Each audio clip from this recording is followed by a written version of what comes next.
going on, everybody out in the disconnected world? We've got a pretty exciting guest for me because I don't know about you, but I listen to They Live by Film all the damn time, which is why I try to get associated with Chris, and that has led me to my friend Zach. Zach, how we doing? I'm doing pretty good, pretty good. I'll give the same warning to everyone that I gave you. Be kind. It's my first time on live, so I'll try to be not too bad at this.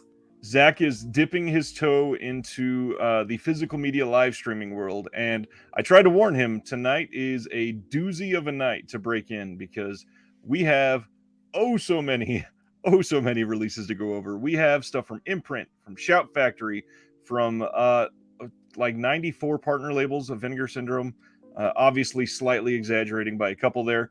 But we have a lot to cover tonight. But one of the biggest things is there's still a couple ongoing sales this month to talk over.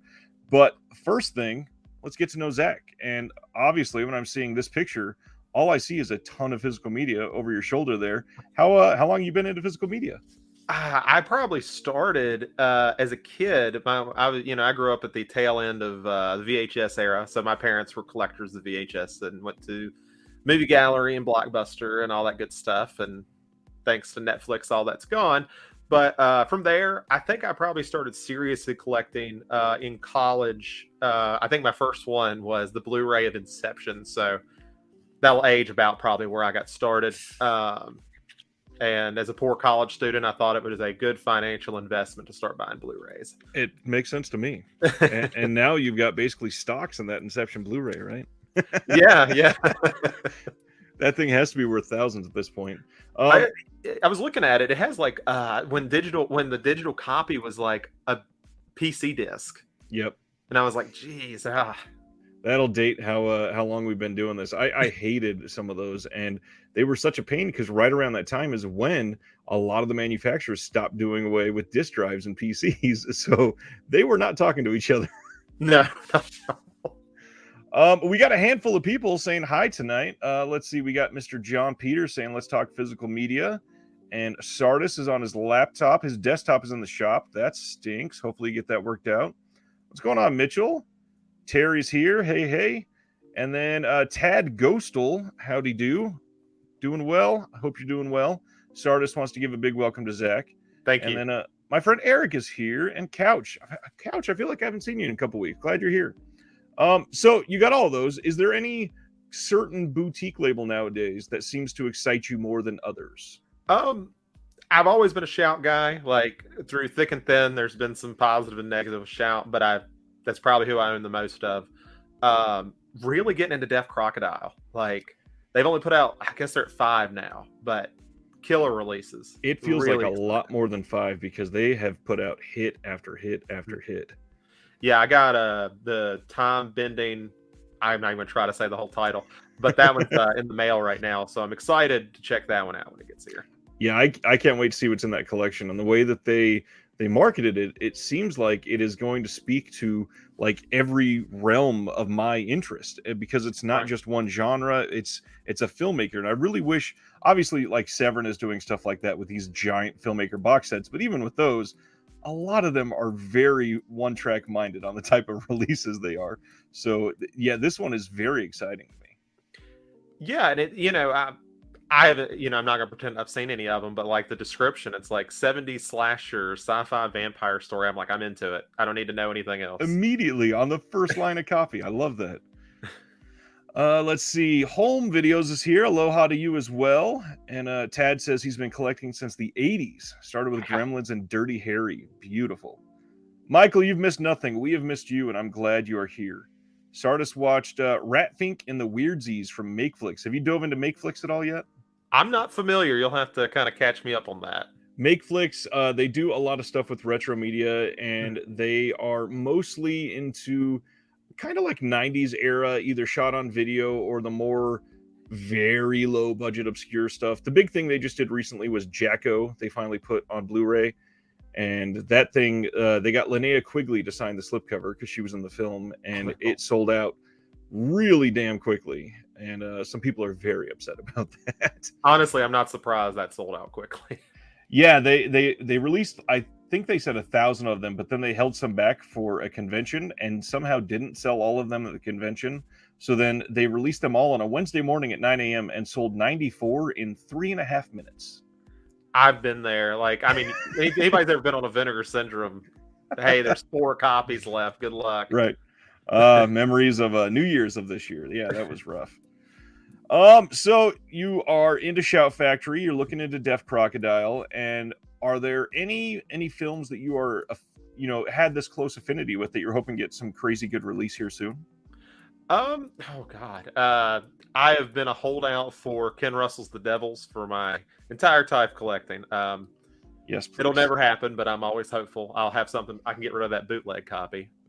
Yeah, there's been a lot of boots floating around over the last 5 or 6 months, but also there's been a lot of rumors floating around that Warner Archive is finally going to put it out. Not sure if that's legit or not, but I would hope that they are. It needs it. It needs like that sort of a Steam release like Wicker Man just got, I feel like.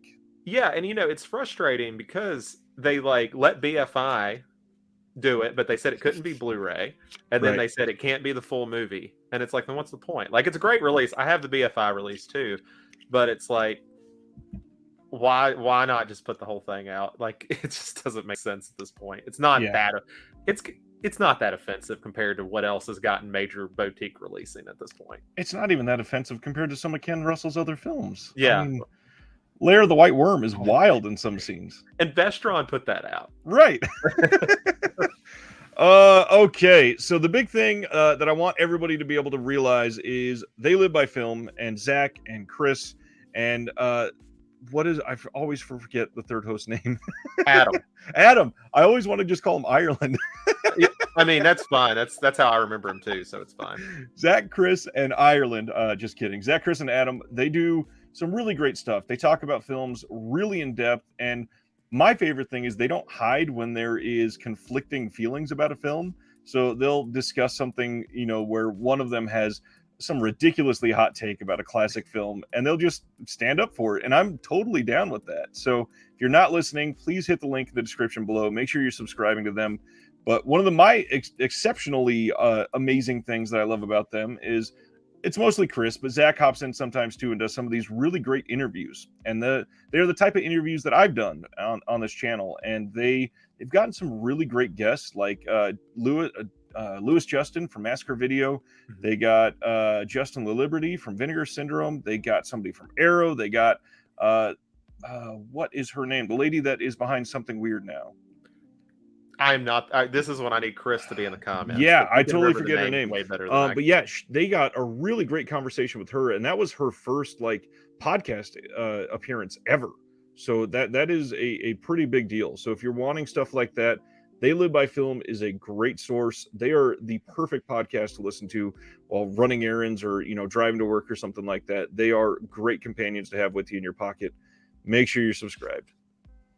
Thank you. Next, let's get into this week's announcements. And last Thursday, right after I logged off of our stream, we started the Criterion sale. So this is the entire month of July at Barnes & Noble, both in-store and on the website. You can get 50% off of every Criterion release that they claim is in stock, which some things happen to be out of stock for 4 sales in a row, which is always a pain in the butt. But Criterion, is there anything that you want to recommend from the Criterion collection that people pick up? Because I put out a video today recommending 10 of them, and I'd love to hear your take. So Criterion's one, I think I'd probably own 30. So I'm far from someone who probably has seen enough to give too many recommendations, but there's 2 I would sit there and say that may not get quite enough love. One is going to be The Naked Prey, which is a Colonel Wilde film. He didn't put out a lot, but if you like the movie Apocalypto, it was kind of Apocalypto in the 60s. So I've not seen that. Of course, I'll give a warning for anyone who's uncomfortable with real life animal death or anything like that. They use stock footage of killing elephants, but it was the 60s, so kind of to be expected. And one I just always recommend because I don't think it gets enough love is Onibaba, which if anyone hasn't watched it, they're a huge horror fan. That mask has shown up in God knows how many horror films now, and people don't realize it. It shows up in The Exorcist. Watch the movie; it's great. I will throw out, if you are region free, I think Onibaba has a slightly better release from Eureka now. Oh, I you're gonna make me believe buy another release of that now because I didn't know it was better. I believe their release has a newer scan, and I think it's got 1 or 2 exclusive features. I may be wrong, but I believe it does. It probably does. Like Adam, where he gets all the or Eureka stuff because it's so much cheaper for him. He's Right. always showing me things. I'm like, I don't need to double dip in another country. Well, and the coolest thing for everybody that's watching, if you have not dove into Eureka yet and you are region free, you can order straight from the Eureka site and they don't charge for shipping. And I don't know how. They are shipping from the UK and you get free shipping in the US. That's ridiculous. Like, I wish every company could somehow do that. I would order from, we'll get to Imprint, but I would order for them a lot more if I could afford it. Amen to that. Michael reminded me that the lady from Something Weird, her name is Lisa Petrucci. Thank you. Born to be Rad's here. What's going on, Rad? Let's see. Tad bought Elephant Man and Crash last week. Those are a couple good choices. So yeah, that is going on for the rest of the month. And a reminder that also they tend to stock up on Arrow titles. And right now, during this sale, the Arrow video collection at Barnes & Noble is also 50% off. But that one ends, I think it's the 19th of July. So if you're wanting those, make sure you get those sooner than later. I'll probably be picking up Mulholland Drive when I get paid next. I think that's kind of the one on my list right now. A new 4K? Yeah. Yeah, it's a really nice looking release. And this month, keep in mind too, all the pre-orders are also 50% off already. Not all pre-orders, but if they're coming out in the month of July, you can already order them on the website for 50% off. So Raging Bull 4K is coming out, I believe, next Tuesday. You can already order it at 50% off and secure your copy. There's a few more at the end of the month that are looking mighty good, and you might want to get those in now so you don't miss out on them. Trying to look. I think I've already bought Raging Bull like 3 times on other releases. Thankfully, I think that's one I don't have, so I am stoked to get that 4K. But speaking of Imprint, let's get to Imprint. They have announced their September bundle, and this is the film Harem from 1985. First time on Blu-ray ever in the world. This is starring Natasha Kinski and Ben Kingsley. A young American woman is kidnapped by an Arabian sheik and held captive in his harem. At first, she tries to escape, but as they get to know and appreciate each other, the difference between captor and captive dissolves. And this has a new audio commentary by the author Scott Harrison. And then the exciting thing for me, new video essay on Katasha Kinski by Kat Ellinger. Kat Ellinger does some incredible stuff. I've never heard of this, but I'm like sold by the premise. It's a really interesting take on Stockholm Syndrome. I've not seen it, but I really want to see it. It's the only thing that's like, you said it was Ben Kingsley, right? So it's like Yes. coin flip of how good that movie's going to be. Yep, and Ben Kingsley is very up and down for sure. And let's see, next one from them is Lolita from 97. Make sure you keep that year in mind. It is the 1997 Lolita. This is coming on September 28th, and this is, of course, with Jeremy Irons, Melanie Griffith, and Frank Langella. This is got a new commentary with Alexandra Heller-Nicholas, who has been everywhere recently. She's doing, God, I want to say like 4 or 5 commentaries a month right now. Have you seen this version of Lolita? I have not seen this version. I haven't either. I've wanted to see it for a long time. I don't feel like this has had a decent release in, maybe not even on like a good release on Blu-ray at least. I mean, that's kind of what Imprint's done now, right? Like it seems like everything that's missing that good release, they're just swooping in and getting it now. Yeah, they and not only just good releases, they're doing so much that has never been available either on Blu-ray or even a lot of them never on disc either. I want to say they're the only ones that got a straight story because I've been looking at Complete Lynch and I'm like, I think they're the only ones that got it. They are absolutely the only ones so far that got it. There is a rumor that the US will get a release, but seemingly the ones that Imprint has put out and then the US has followed, they're taking like a year to put out in the US. So if it is coming, I would, maybe expect it in the next 5 or 6 months. Who knows? This one looks decent. Got that audio commentary and then another audio commentary by the director and another new video essay by Kat Ellinger. So they are doing some really great stuff over there. And speaking of great, this one's going to be questionable for a lot of people. Blue Chips, starring really great actor Shaquille O'Neal and Nick Nolte. These are coming out with the new audio commentary by film critic Bilge Ebiri, new interview with the editor, new interview with the DP, Tom Priestley, and then a new interview with a sports journalist. But this is from 1994, before Shaq was like infinitely famous, how he eventually got to be. Shaq was still very young in the league. He was still really up and coming. But man, this is one I've not seen since probably shortly after this came out, because I was super into basketball back then. Who was your team? I grew up in Southern California, so Okay. I'm a Lakers fan, but Okay. I was a Lakers fan before we even drafted Kobe. So I have weird memories of playing basketball in second grade and me being Vlade Divac while my friend was Nick Van Exel and running up and down the court for hours at a time. I adored them through the Kobe years. I didn't really defend Kobe through a lot of the controversy, but you know, when he eventually turned everything around and met the tragic end that he did, he lived a hell of a life. Yeah, I mean, I think that was probably one of the most shocking celebrity deaths I can remember in quite a while. Yeah, that was it hit me extra hard because I was a Lakers fan for so many years, but also I think it happened the day before my birthday. Oh, jeez. Yeah, good memories. Thanks, Yeah. Kobe. Next one, they are getting another Zhang Yimou film, The Road Home. This one is a first Blu-ray release worldwide, and this is we don't know all of the special features yet. I don't believe. Yeah, there is more coming on this. But this one is from '99 and is going to complement their box set if you have it for a really good thing. It's not Gong Li is not in this one, but it will be a fairly great release. It looks like. Marvin's here. What's going on? Tad says, when is Criterion going to do Shaq's Kazam? Kino Lorber still has the rights. Come on. Wait till it's on 4K. Yeah, gosh, I wish. But the big release for them, possibly for this entire month, they are doing this extra special release of Barfly from 1987. This is with Mickey Rourke and Faye Dunaway. And this is going to be one of their hard box releases with 2 cases on the inside.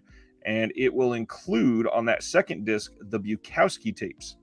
And this says, when Barbet Schroeder began work on the movie Barfly, he had no idea that it would be such a struggle. During the 7 years it took him to complete the film, he turned his cameras on its screenwriter, poet, and novelist, Charles Bukowski. Legendary for his drunken excess and frank observations on life, love, and survival, he took no exception with Schroeder. Schroeder eventually completed the Charles Bukowski tapes, a 4-hour-long study of the man and music of his words. Now, I don't know about you, but this is the kind of thing that I love for films like this because it gives that depth and context that really make you appreciate them so much more. Oh, absolutely. And honestly, I'd buy it just for that hardcover. Yeah, this looks to be a pretty killer release. Really nice art on that front box too. And then this has a new Kim Cooper and Richard Shave of Esoteric Tours, Los Angeles Historians and Preservations. It says, I believe that's going to be an interview. It does not really specify what that is. And then there's a whole bunch of new interviews. There's a new interview with Frank Stallone on this even. Good old Frank Stallone. I know I clamor for every single one of his releases, so that is appreciated. I think Norm Macdonald has ruined me on Frank Stallone. Norm Macdonald has ruined a lot of things for a lot of people. But man, rest in peace. I love Norm. I did too. I was a huge fan. Possibly the bigger release, though, is their release of Kurosawa's Dersu Uzala. I'm probably not saying that correctly, but this is from 1975, and this is one that does not get a lot of attention because it is, I believe, it's filmed in Siberia. And let's see, it won the Oscar for Best Foreign Language Film in 1976, but there's some other reason, can't remember offhand, that not a lot of people have seen this. But this gets new audio commentary by Japanese film expert Stuart Galbraith IV, new video interview with the film writer and historian Michael Brook, and then a whole bunch of archival items on this. But it's Kurosawa. That's a pretty big deal. See, I keep thinking about buying a bunch of Kurosawa stuff, but I'm always like, one day Criterion's going to do a Bergman box set. for Kurosawa right after I buy them all. So, oh yeah, we're just waiting on you, and then they can announce it. They can announce it, and I can hate myself for another day. I really do hope Criterion starts looking at some of the Kurosawa stuff in 4K, because presumably they do still have the rights for most of the biggest titles. And we, not to sound entitled, but we kind of deserve Seven Samurai in 4K. It is such an epic and really necessary film in film history that we really need to have it. I really thought either that or what's their number one? Grand Illusion. Is that their first? I really thought one of those was going to be their first 4K and not Citizens Kane. I get why they went that route, but I really thought it was going to be one of them. Yeah, I was kind of surprised with Citizens Kane, especially how after the last, I don't know, it's probably been about 5 or 6 years. It seems like people are finally realizing it's not just the perfect film. It's a really great film, but everybody's kind of going, yeah, but other films are also really good. I guess it's where AFI has put it as their number one for, I don't know, 20 years, 30 years now. Yep, they are probably the ones to blame there, but this is a big deal for Imprint. They have put out a lot of big titles. Like I said, The Wicker Man. Recently, The Warriors was a huge release for them that sold out amazingly quickly. But this feels like one that is sort of going to bring that sort of prestige to their name. And not that they didn't have it before, but this is a big deal. Yeah, Imprint, I always think is so weird because I've been trying to figure out like what their identity is. Like it seems like every label sort of has that. And sometimes I feel like Imprint's still trying to figure out what they want to do, but they always have great releases. Their stuff's so well made. It probably doesn't even matter if they focus on that. Well, what's funny is I've thought about that for way longer than I'd love to admit, because they have a parent company, which is ViaVision. Okay. And so I want to know how do they decide what goes to ViaVision and what goes to Imprint? Because it can't just be these are going to sell very well, because they're putting out something like Marooned and Conquest of Space, which good movies. I'm not taking that away from them, but they're not anything that people are clamoring for across the world to purchase. But then they pull out The Warriors and you're like, oh dear God, okay, so you know what you're doing. Yeah, especially like The Warriors that has not had a theatrical Blu-ray, I don't think ever before this that wasn't bootleg. Correct. It's like that's huge. Yeah.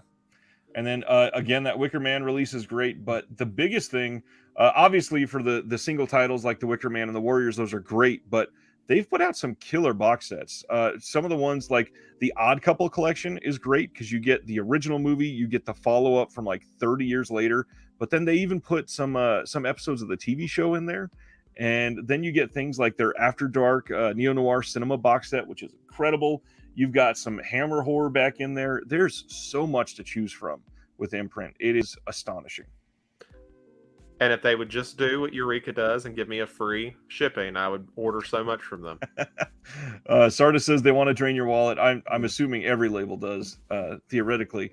Yeah, the shipping is what kills everybody, because presumably if you are buying 4 or 5 releases, it starts to get worth it. But you're looking at about $20 shipping from Australia to the US. And the people get turned away primarily just from looking at the site because it says each title is $35, but then they don't remember that was Australian dollars, and it's actually about 25 here.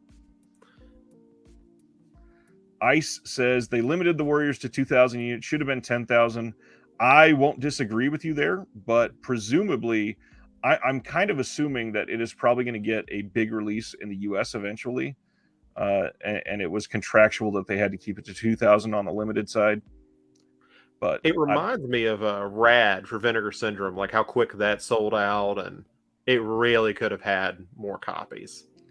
But Rad was 10, or I think it was actually 12,000 copies. Was it really that high? It was. Oh my God. People really did like that movie. Yeah. Rad was obviously, it went to the subscribers, and then it was there for a whole sale weekend. And then the day the website turned back on for right after the sale, they had a few hundred releases left, and it sold out within the hour. So it really was only available for sale for 3 days. Ah, that's insane. Yeah. Ice says Rad was 10,000. Yeah, it was either 10 or 12,000. It was not a 2,000 print run. It was huge.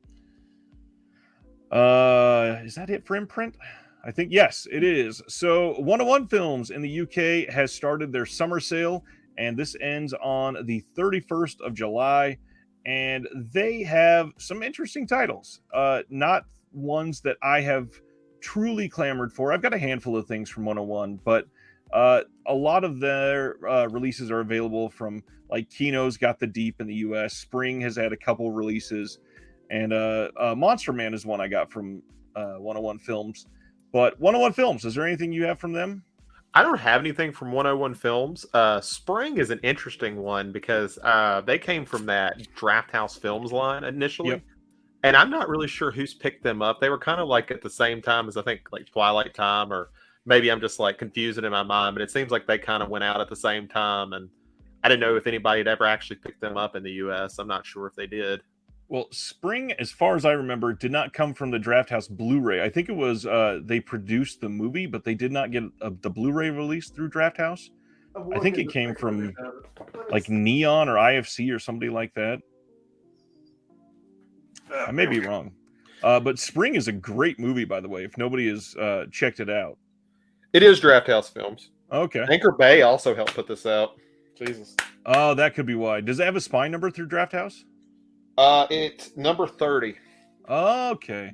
That's why. I lost Alamo and all that after probably about number 20 or so. Then they started to lose me. Yeah, Draft House was great, but if anybody is noticing, there is a company that bought the Draft House releases, and they've been slowly trickling some of those out. So a lot of those have gotten a handful of re-releases over the last couple months. Yeah, I think I heard Miss 45 is supposed to finally get something because I think Draft House had put Miss 45 out. They did. Stupidly expensive on eBay. Yeah, the big one that just got another release was that Nick Cave movie, 20,000. I've wanted to see that. Yeah.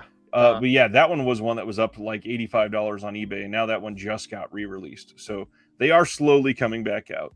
But 101 Films, they do their Black Label stuff is really good. It is akin to a nice limited edition release from any of the major boutiques that you would find. They also have a couple of the like hard box releases with the book. Not too many of those. They're slowly branching out.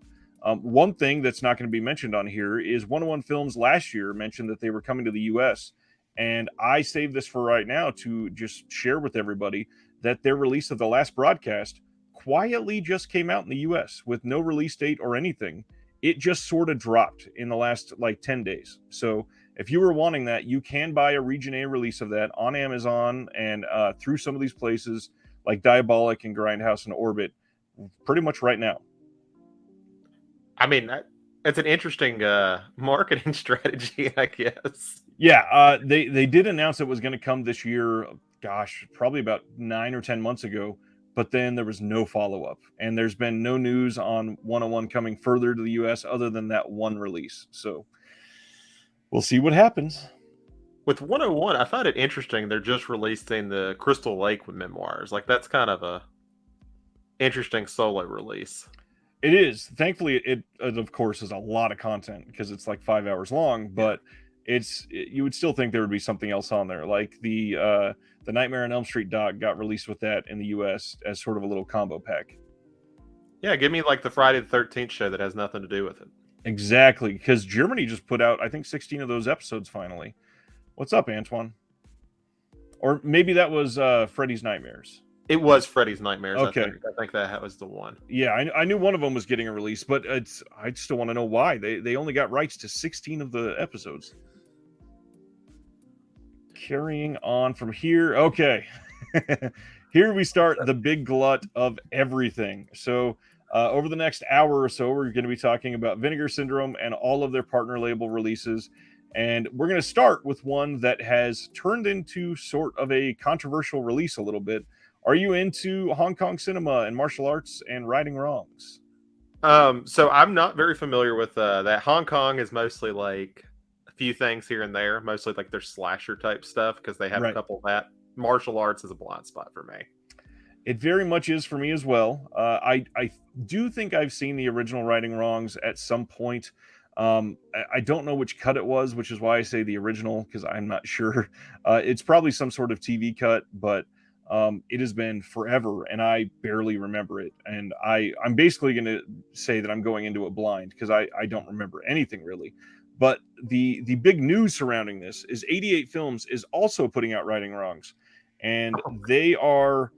It's not like they're fighting with Vinegar Syndrome, but there are a lot of people that are in this hobby that are in the comment sections of everything, pretty much trying to pit the two companies against each other and trying to persuade people to get one of the releases over the other. Now, go ahead. I was just gonna say, I think people got a little bloodthirsty after the whole Vinegar Syndrome Synapse thriller thing. Like, Yep. Everybody wants it. Like, and it's not just Vinegar Syndrome. I've seen a lot of people coming after Synapse too, claiming that they're just a bootleg company. Their thriller release wasn't the best, but that is like a rarity with Synapse. Yeah, they do some really great stuff, and I'm sure that as much as we assume that we know the story, there's a lot more that happened behind the scenes, and we will never actually know the story. No, and there's no way to know it. And even if it comes down to they were about to run out of the rights, that's their right to do that. Like, hey, if we're gonna lose it anyway, might as well make a quick buck out of it. Yeah, as long as they had the rights for that format, I do not fault them at all. Righting Wrongs. So this is coming out from 88 Films, and a lot of people are interested in the 88 release. Mitchell is asking, are they releasing a different cut? Here's the thing. So the biggest thing that they have over Vinegar Syndrome, I admit this is a really cool, I hate to use the word gimmick, that has a negative connotation, but it is sort of a gimmick. There is essentially a like a lottery where you can start the movie and it will play a different ending based on a randomizer. I think that's awesome. It is awesome. I want a release like that for Clue. Because I think they just show all of them in Clue, right? They just show them like one after the other. On the home video releases, yes, that's what they've done. So, yes, 88 Films is doing a great version of that, and it does have that. It's got an exclusive commentary. Cynthia Rothrock recorded a new commentary for both releases. So she got paid twice. She's like the big winner here. Good for her. Ice is asking, is the 88 Films version of Righting Wrongs Region B locked? I mean, they haven't confirmed it, but I guarantee you it is. When somebody in the US is also releasing it at the same time and they're not working together, they are absolutely going to be locked discs. And I believe I don't know if you've done one before. Have you ever been interested? Because I know, like, I've talked to people who kind of have that fear of going into Region B. They talk about how expensive it is. Like, have you ever thought about like the whole process for that? I'm sure you'd be better at talking through people that than I would be. In terms of buying, is that what you mean? Yeah, like how to really get into it. Because I mean, the only thing I know is I got mine from 220 Electronics. I'm sure there's other places beyond that. Well, what's funny is just a few months ago I did put out a recommendation video on a Region B player, and it completely was all about 220 Electronics because they are the best in the game. Not only for their product, but their customer service is legitimately second to none. I've got a friend in one of our Facebook groups that literally 10 days ago or so just bought a region free player from over there from 220 Electronics, and he bought it in the afternoon, and it was at his house by 10 o'clock the next morning. That is fantastic. Yeah, it was, and like he didn't pay for expedited shipping or anything. He didn't live right next door to them. It was a few states away. He still got it the next morning. That's awesome. Yeah, so I've only ever bought one thing from them, but that region free players lasted for like 5 or 6 years. So yeah, mine, there was no way for me to get mine purchased brand new as a region free player, but I did buy the modifying chip from them. So I had to take the cover off of mine and plug something into one of the ports, and now it's essentially a region free player. So do you ever, this is still gonna be a little off topic, so I'll try not to You're fine. Do you ever still find random movies that will not play on a region free player? No. I have found one, and I have done everything I can to try to get it to play. I have the elevator release from Arrow for the Old Boy trilogy. Yeah, me too. 2 of those, the second, everything but Old Boy will play in that region free player. But Old Boy, no matter which region I put it in, it will say it is not made for this region. So I'm worried if it's the disc or if it's just like certain movies actually just will not be tricked by the device, but I don't see how that's possible. Yeah, because that is the release that I first saw Old Boy with, actually. Yeah, so they tricked me into getting the 4K of Old Boy 2 on the Steelbook. So Same. So this one, let's go over some of the details of this because a lot of people are really interested in this. And then, of course, they want to signify things that are exclusive for this release because 88 is also putting it out. So this little asterisk here, these are the ones that are brand new and exclusive to this release. The big thing is they are also putting out the best of martial arts films from 1990.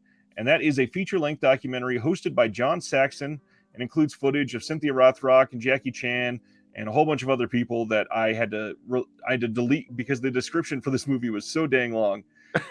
Brand new commentary track with Cynthia Rothrock, a commentary track with Mike Leader and Arnie Venema, and then a brand new interview with Cynthia Rothrock about it. Then a new interview with Karen Shepard, new interview with Melvin Wong, new interview with Peter Cunningham, and then Sam Deegan and Charles Perks. They did a video essay for this. And then, of course, there's also a 40-page perfect bound book with essays by Pearl Chan, Grady Hendrix, and Simon Barrett, and all kinds of archival features. That was just the exclusive stuff. All the archival stuff I had to cut out. So essentially, what I'm gathering is that both releases are going to have all of the footage, period. They are just going to be assembled slightly differently.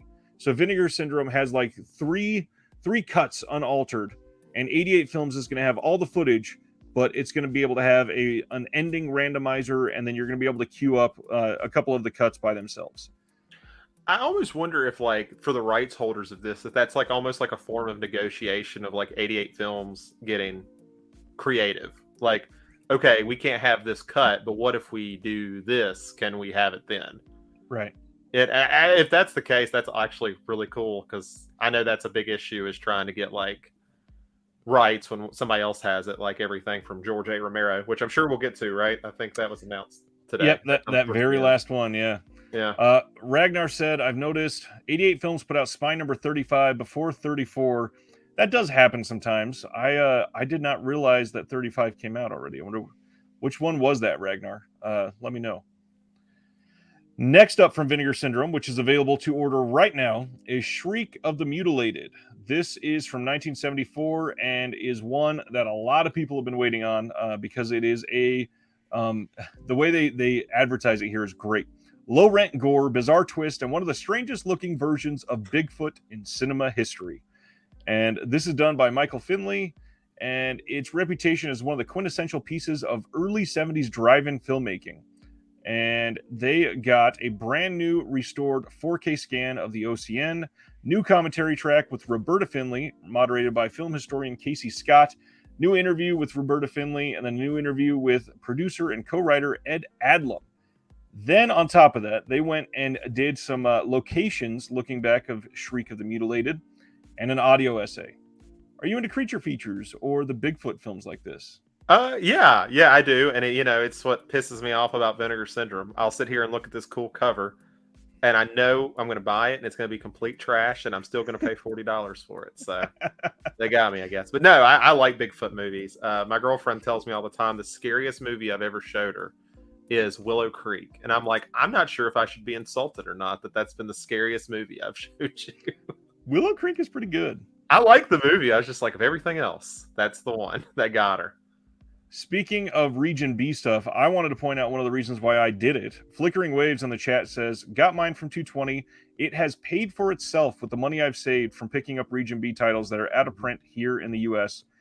And good gosh, is that true? I mean, if you just scour Orbit DVD and the stuff that they bring in from the UK, you will pay for it within just a handful of orders because stuff that is, $100 on eBay here, you can get for $12 from Europe. It's amazing. Yeah, I mean, I'm trying to think what the first thing I got from Region B. Actually, it was The Thing, because I think it was when Universal's copy of The Thing wasn't great, and Arrow had put out a pretty solid release, and I think that was the very first one I had gotten. That was the best release for a while until Scream Factory put out that new 4K scan in the Steelbook.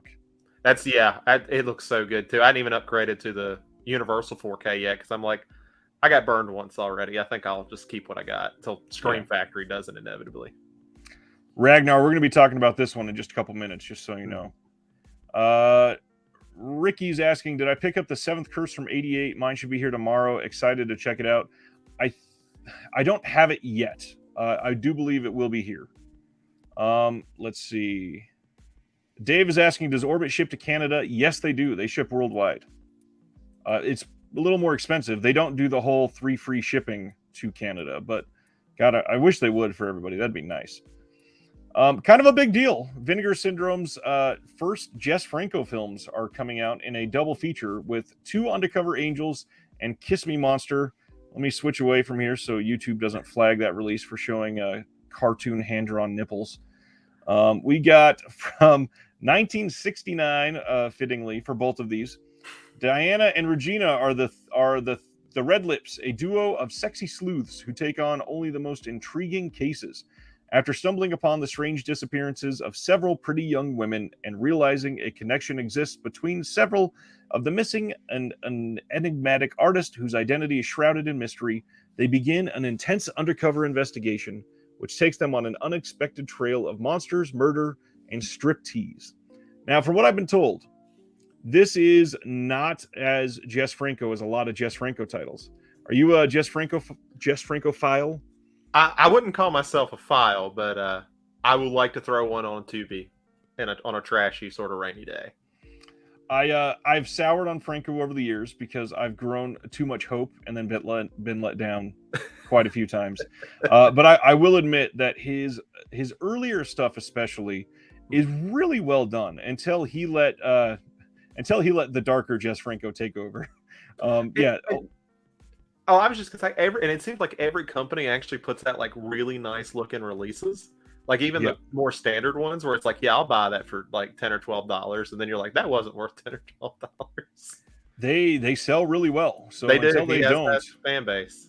Until they don't, they will continue to sell these. But it feels like Synapse has kind of been the big Franco sellers, right? Is it them? I wouldn't say that. I'm trying to think. I might be mixing them up with somebody else. I was just kind of surprised Vinegar Syndrome got them. I think it was seems Severin. like they kind of been sticking other places. Severin has put out like Severin. That's 20 Franco titles. That's you will probably hear me interchange Severin and Synapse like 100 times.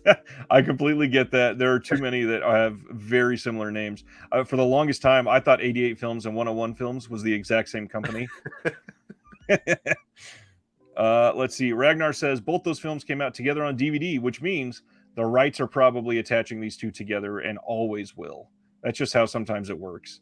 Like the X-Ray and Schizoid release from Vinegar Syndrome that also came out from Scream Factory. I assume those are together and pretty much always will be. I know they're both on Tubi, so that would make sense. I think they probably get sold together on there too. So what I'm getting at on the Jess Franco side is supposedly it's still sleazy, just not as nudity filled and nonsensical as a lot of the other Franco titles. So this is supposedly supposed to be a pretty good double feature. Okay. And let's see. Mitchell says, I just bought the Blue Underground DVD of this on sale, and then it was announced. Thank you for your sacrifice. I love Blue Underground, but I refuse to buy anything that's not 4K from them because I think they're just going to go through their whole catalog. Well, they have come out and said that a few of them, they don't think they will ever be able to do a 4K, including things like the Prowler because of the elements on it. Yeah. I didn't hear about that. I figured some of their female prison movies probably weren't going to make because I think they're out of print. But yep, I think that they have probably a handful of easy 4Ks left for them, but after that, I don't know what they do because a lot of them they don't have great elements or they don't have the rights to them anymore, and they don't seem to be licensing anything new. So I'm real curious to see what comes next from them. How much can they squeeze out of Larry Cohen? Well, surprisingly, they don't have a ton of Cohen. Yeah. It's been all over the place. Yeah, Cohen is amazing. So as much as they can, please do. John says these are kind of Danger Diabolic-ish, and I have heard that, and that is what made me very intrigued in this double feature for sure. On this, we got some special features here. We got includes the alternate feature-length extended Spanish version for both films, sourced from tape with newly translated English subs. And then a new interview with film author and god Stephen Thrower for both films, which is about 46 minutes long. And then there's an archival interview with Jess Franco that's 14 minutes long. And then another interview that's about 22 with Franco. But for a double feature, that is a lot. Eager for this one. Then we got another VSA. We got Cyber Vengeance from 1995. And I love that we are speaking as if this is the future when this is set, when it says in the year 2005, the prison system has been completely privatized and cyber prisons have become the new means for housing the guilty. And this, it sort of fits in with a lot of the stuff that they've been doing recently in the VSA line. Looks to be sort of a cheap action-y type film, but thankfully it does not include Jalal Mary or Billy Blanks. This one is directed by Underground director J. Christian Ingvordsen, who also did Blue Vengeance through Vinegar Syndrome. And there is Robert Davies in this, J. Gregory Smith is in this, and Matthias Hughes from TC 2000 is also in this. This will have a newly scanned, restored in 4K from the OCN, and then a making of that is 22 minutes long, and that is it.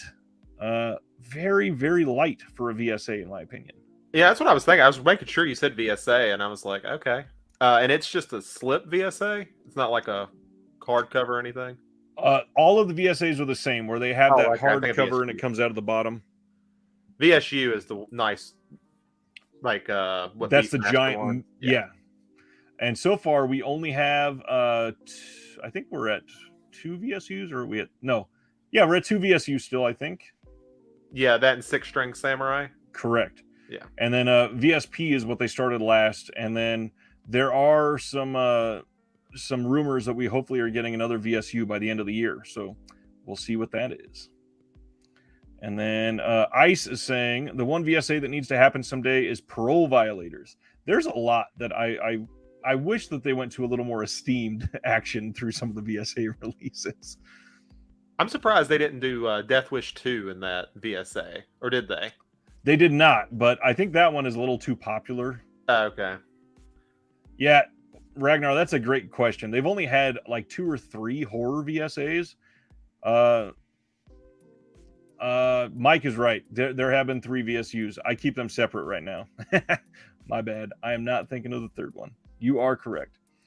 Next up, we did get another Picorama title, which looks kind of amazing and very futuristic. Seems to be the theme of these last few.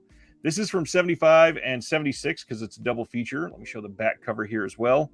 We are getting Roller Babies and Mount of Venus, and they are directed by Carter Stevens, and there does not appear to be any special features on this disc at all. Kind of curious on that one because most of their Picorama titles, they've at least for the last couple of years, they've been doing some decent features at least. That's Sex World. What was it? That was their first 4K. That was kind of a big deal last year. I didn't remember. Yeah, because they had only put out the blue of Sex World on a limited blue, and that sold out like 7 years prior. Mike said we were forgetting about Cloak and Dagger. I ran out of room by my VSUs, so when I'm looking forward and seeing my VSUs, Cloak and Dagger's not even there. It had to go in another stack. I really need another shelf.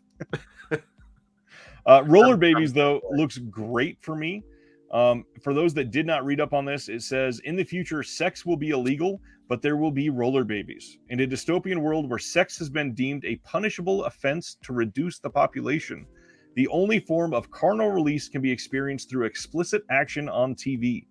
With an oversaturation of hardcore programming, Sherman Frobish's network is taking a dive until he devises an ingenious plan to regain viewership: Roller Babies.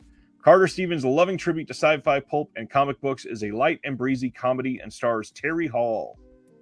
Picorama. I've never had a Picorama title, but that sounds so ridiculous. I'm kind of tempted.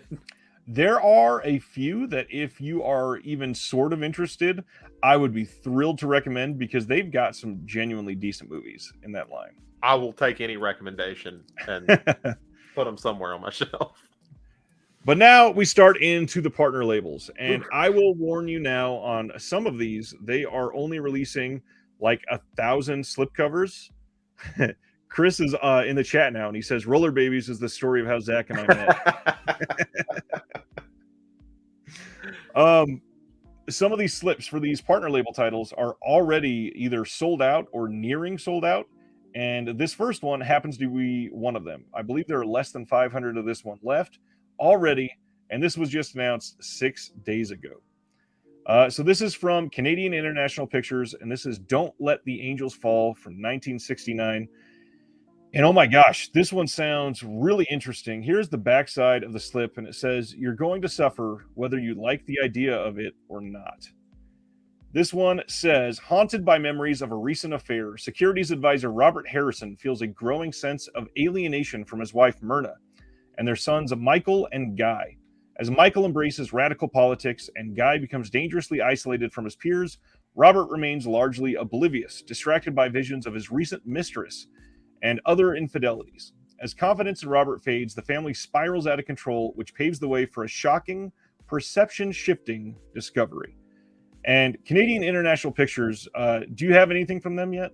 No, I don't. I've been interested in some of their titles, but the idea of, I think what keeps me is anytime I'm like, I should get that. And I'm like, do I really need another company I'm buying from? Do I feel the need to buy all of them? Well, you certainly don't have to buy all of them, but I get the desire and that collector's mentality. But man, they do so much on some of these, and this one is no exception. So the special features, as they're labeling it on this one, this is scanned and restored in 2K from a 35 millimeter in a positive. It has an audio commentary with John Michelson, but then 5 short films directed by George Cassender, but they are short in terms of almost half an hour each. And then Impressions of Expo, that one's 8 minutes, bonus short film, Toys, which is 8 minutes, and then a booklet featuring new essays by Cheryl Grace, author of TIFF, A Life of Timothy Finley. And it's just a stacked disc. Have you got anything else from them? Or have you got anything from them? I have. The Buster Keaton release is great. It looks fantastic. And then I've got that Forbidden Love release they just did. That one's on the way. But they are on top of it. And the Buster Keaton release was good. I figured it was. It looked nice, but it is great. It looks really well made. And then on top of that, it is a double feature, so you get all kinds of bang for your buck with that one. There's actual special features. They are just loading everything. I mean, there's one of these releases, I think it was 7 films in one disc, basically. And it was, some of them were shorts, but they're not shorts. They're like 45 minutes. So there's a lot on these discs. Chris says Apocalypse After sold out in under an hour. Some of these partner labels titles are bananas. I just don't see how they're limiting some of them so low. This month they seem to reverse that and go to around 2,000-ish for most of them, which is good. The Apocalypse After was probably contractual, since Mondo Macabro also put that out on a limited Blu-ray. And then the Pulse title from Jess Franco, that one was probably limited here as well, because they were also releasing it over there. But everything else, do a 2,000 print run. I mean, everything is selling well. We were talking about that Deaf Crocodile, and all their slips are still available except for the Sword and the Dragon, which I thankfully was able to pick up during their sale before it sold out of their slip. But the one we're about to talk about from them, which is this month's Sampo, which is the follow-up to Sword and the Dragon, this one is already under 1,000, and it had 2,000, and it's only been for sale for 6 days. So if people are interested, like I said, some of these, if you want them, you got to get them pretty quickly. I'm probably going to have to order it when we get off here now, because I didn't realize. I've been looking at it. I think I looked at it like 2 or 3 days ago, and I was like, I'll wait till it's under 1,000. It went under 1,000 this morning, and it's already been falling quickly since then. Oh, God. Next one up is from Fun City Editions, and this is Heartbreakers from 1984. This is directed by Bobby Roth and looks like another pretty killer release from them. This is the back of the slip. It says, "You've got to live in the world to be an artist." And that's nice art there. And this is from Los Angeles painter Arthur Blue and businessman Eli Kahn, are the best of friends, commiserating and competing always, whether on the racquetball court or in the singles bar. When Blue's long-term girlfriend Sid leaves him for a more successful artist, and Eli's father passes away, they each fall for a beguiling French art gallery manager, and their fragmented bromance enters crisis mode. The late Carol Wayne co-stars and leaves a lasting impression as Blue's sad artistic muse and sometime lover. Now, I love Fun City editions. This does seem like a little bit of a departure for the ones that they've put out, but it still sounds very intriguing. Are you into Fun City editions at all yet? No, Chris has definitely tried to get me into Fun City, from what I remember. But I really appreciate the use of the term bromance in this movie for a description. That's great. Yeah, their releases are great, and I did an interview with Jonathan, and man, the passion that comes through each of their releases is palpable, and this is definitely one that I can't wait to see. The only thing that bothers me is when I see this cover, this bottom left only makes me think that that's Seth Green. And that's all I ever see. So special features on here. This is a new 2K restoration from the 35 Inner Positive booklet with new essays by Richard Harlan Smith and Margaret Barton Fumo. New audio commentary by filmmaker Chris O'Neill and Bill Ackerman of the Supporting Characters podcast. A newly filmed video interview with director Bobby Roth. A newly filmed video interview with stars Peter Coyote and Nick Mancuso. Then there's a video introduction by the director, and then all the standard stuff that's on every release. This looks great. Period. I love the artwork. Like, oh, yeah. It makes me kind of want to get into it just because their artwork is always great. I don't know why I just clicked out of that. But yeah, this, everything about this, it is such a perfectly toned piece of art for this release. Next up is one that a lot of people are excited about, and I'm certainly not going to read the list of extras on this because it's ridiculous. But this is coming from Circle Collective, and it is the notorious release of Heavy Metal Parking Lot. On May 31st, 1986, John Hayne and Jeff Krulik filmed Judas Priest fans in a concert arena parking lot in suburban Maryland. 30 years later, Heavy Metal Parking Lot is hailed as one of the greatest rock documentaries ever. It's a definitive cultural touchstone for the 1980s metal scene. Spandex, big hair, denim, mullets, muscle cars, and beer. Heavy Metal Parking Lot launched a parking lot genre that continues to resonate today, with sequels, screenings, concerts, a reality TV series, and fan-generated films and art inspired by the 86 original. Welcome to the world of Heavy Metal Parking Lot. Hell yeah. And that is their actual copy.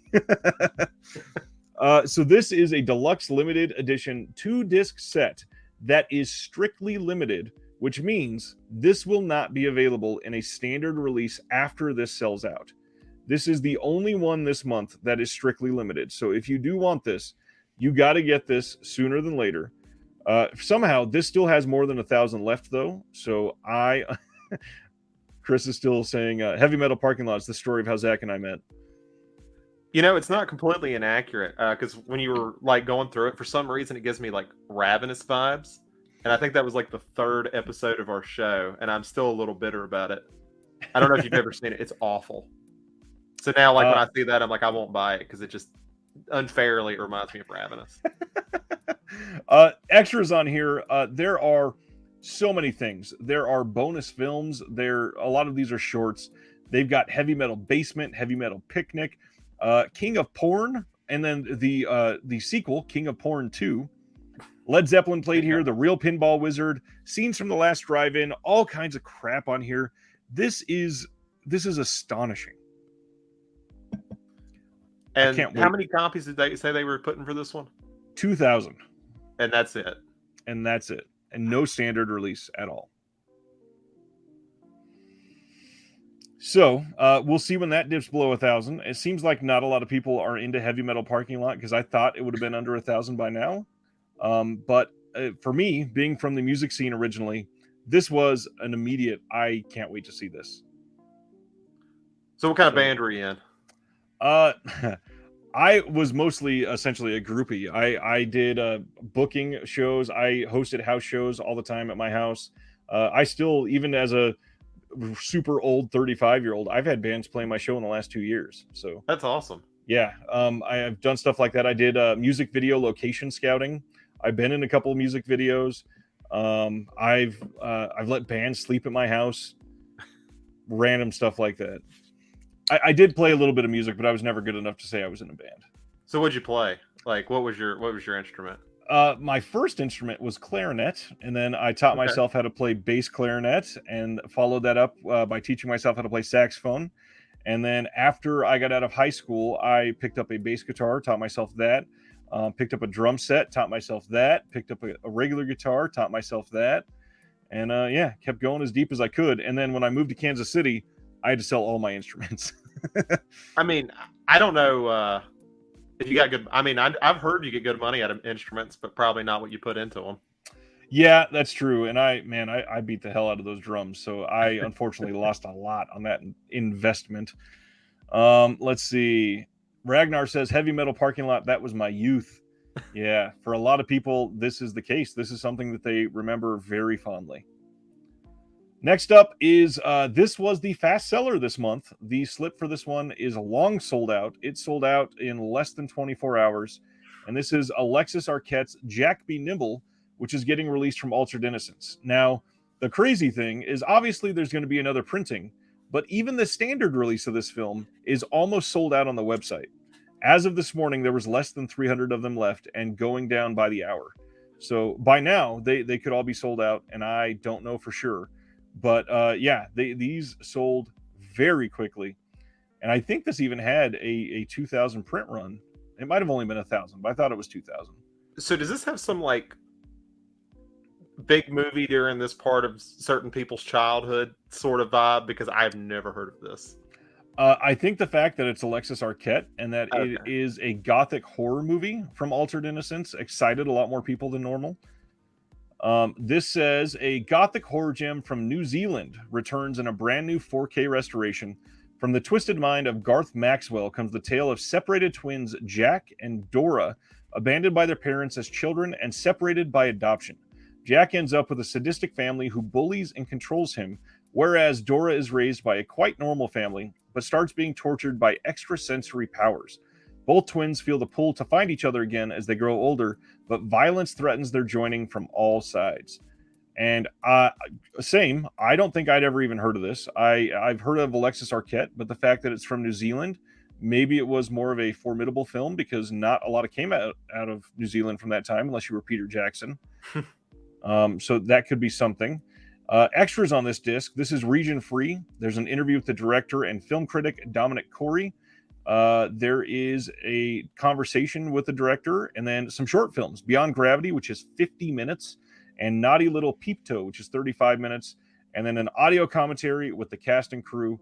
So even though it sold quickly, it's a good thing because it looks like a fairly stacked disc. Now I want to like highlight Chris on his last comment saying this was his least favorite cover. This cover is awesome. It is super 90s, and I kind of love it. I love this too, secretly. I don't understand how this could be anybody's least favorite cover. There's a few that I don't point out how good the covers are because I kind of hate them. But this one is fantastic. This really gives off, for me, it melds like the early 90s with something like Crimson Peak from Guillermo del Toro. I can see that. It is the perfect mishmash of things that I love. So yeah, I can't wait to check this one out. I think my first thought was like Page Master for some reason. I don't even know if the cover is anything like it, but that's the vibe I got. Yep, I get that too. The back of it, not as great. Yeah. But I really enjoy the front of this. It is a little busy, but it is busy in a good way at least. Next one. This one is a big one that got people talking as well. This is from Yellow Veil Pictures, which we kind of knew this was coming because they had done the theatrical releasings of this in the US, and they had sort of hinted that a blue was coming. Famously, this did just get released by Arrow in the UK, and a lot of people jumped on that because it's Gaspar Noé. But now we got this release in the US. The only problem is some people were shocked at the price of this one, which if I remember right, it was like $40 or $50, and it's basically a short film. It's 51 minutes long. And I haven't watched it yet, but I have heard it. Some people put it as one of his weakest in his career. So I'm like, that's a lot of money to throw for it. But from what I've heard, such a cool cover. Like I'm almost fine it just because of who it is in the cover. From what I've heard, if you really liked Climax, you'll probably really like this one as well. I wasn't too hot on Climax, but I'm very curious to see this one still. Irreversible's always probably going to be my favorite, and I can be ashamed every time I say that, but that's usually where I like No Way. A lot of his stuff is great. I think we need some of his that have only been stuck on DVD, like I Stand Alone. That's a good one. We really need a blue release of that one. And Mike Ricky agrees with you. It is his weakest. Yeah. But this is a solid looking release, and we'll talk about why in just a second. Further, let's get into some of the sides of this. We got Thank God I Am an Atheist on the back, and then on the inside, there looks to be kind of a lot going on here. It looks to be the same standard art as the Arrow release. And I don't blame them. That art is fantastic. Oh, yeah, it's beautiful. I would keep it too. Yep. And then they've got this really nice looking book on the inside. This says the synopsis here. Actors Beatrice Dahl and Charlotte Gainsbourg are on a film set telling stories about past productions and burning witches at the stake. Meanwhile, technical problems, ego, and psychotic outbreaks gradually plunge the shoot into chaos. The release of the film itself is going to include an audio commentary by Gaspar Noé and the star of the film. And then there's behind-the-scenes photos from the set, an interview with cast member Carl Glusman, and then split-screen video essay by Chris O'Neill, which I think is really cool when they do something like that. But the big thing, on the second disc here, we get short films that inspired Lux Eterna. We get Raygun Virus by Paul Charadis. We get The Flicker by Tony Conrad, La Ricotta by Pierre Pasolini, and Inauguration of the Pleasure Dome by Kenneth Anger. And a couple of these had never been in high definition anywhere in the world.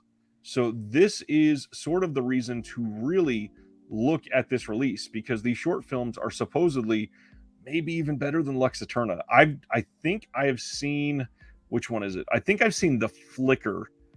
I don't think I've seen any of the other ones, but these are going to be rare potentially. If this is the only release with them in the world in high definition, it might be something you want if you like any of those filmmakers or you want to find something behind Gaspar Noé. You know, I kind of got to give a lot of credit to them, because they really could have just sold this as, this is Gaspar Noé. Here's Exactly. a film. Here's $35. Please give it to us. But that's actually a really good add-ons for, get at least a pretty decent bang for your buck for that. Right. And awesome. I think that's the only reason that makes it really worthwhile when you consider that it's only 51 minutes. Otherwise, I would have been not upset or anything, but a little disappointed. Yeah. I think because, it's his name would have sold enough, but that's cool.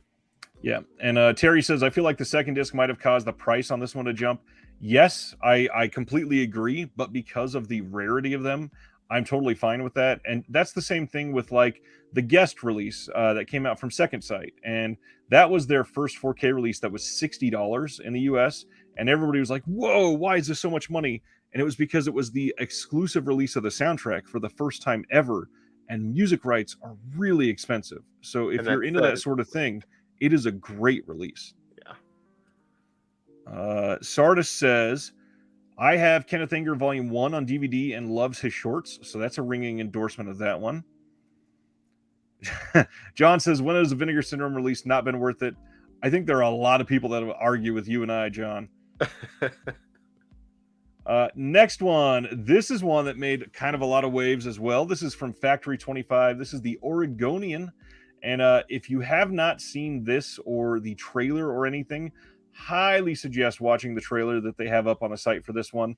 This slip is not the best. This is one that I would maybe look down on a little bit. But the sad thing is it really fits the film, and you got to kind of watch the trailer to understand why.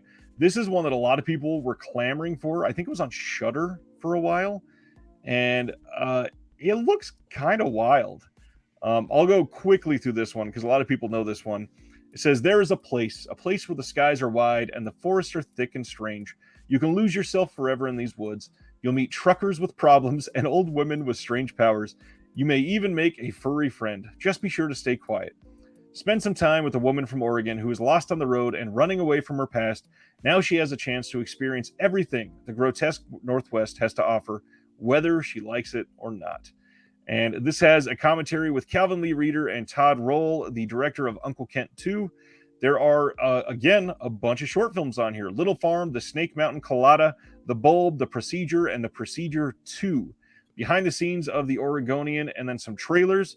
But then on top of that, there's also a 20-page booklet with a whole bunch of essays in it. This one is one that a lot of people loved when it was on Shudder. So I've not seen it yet, but it looks wild enough for me to be into. Yeah, it's a very provocative cover, but I'm actually sold by the premise.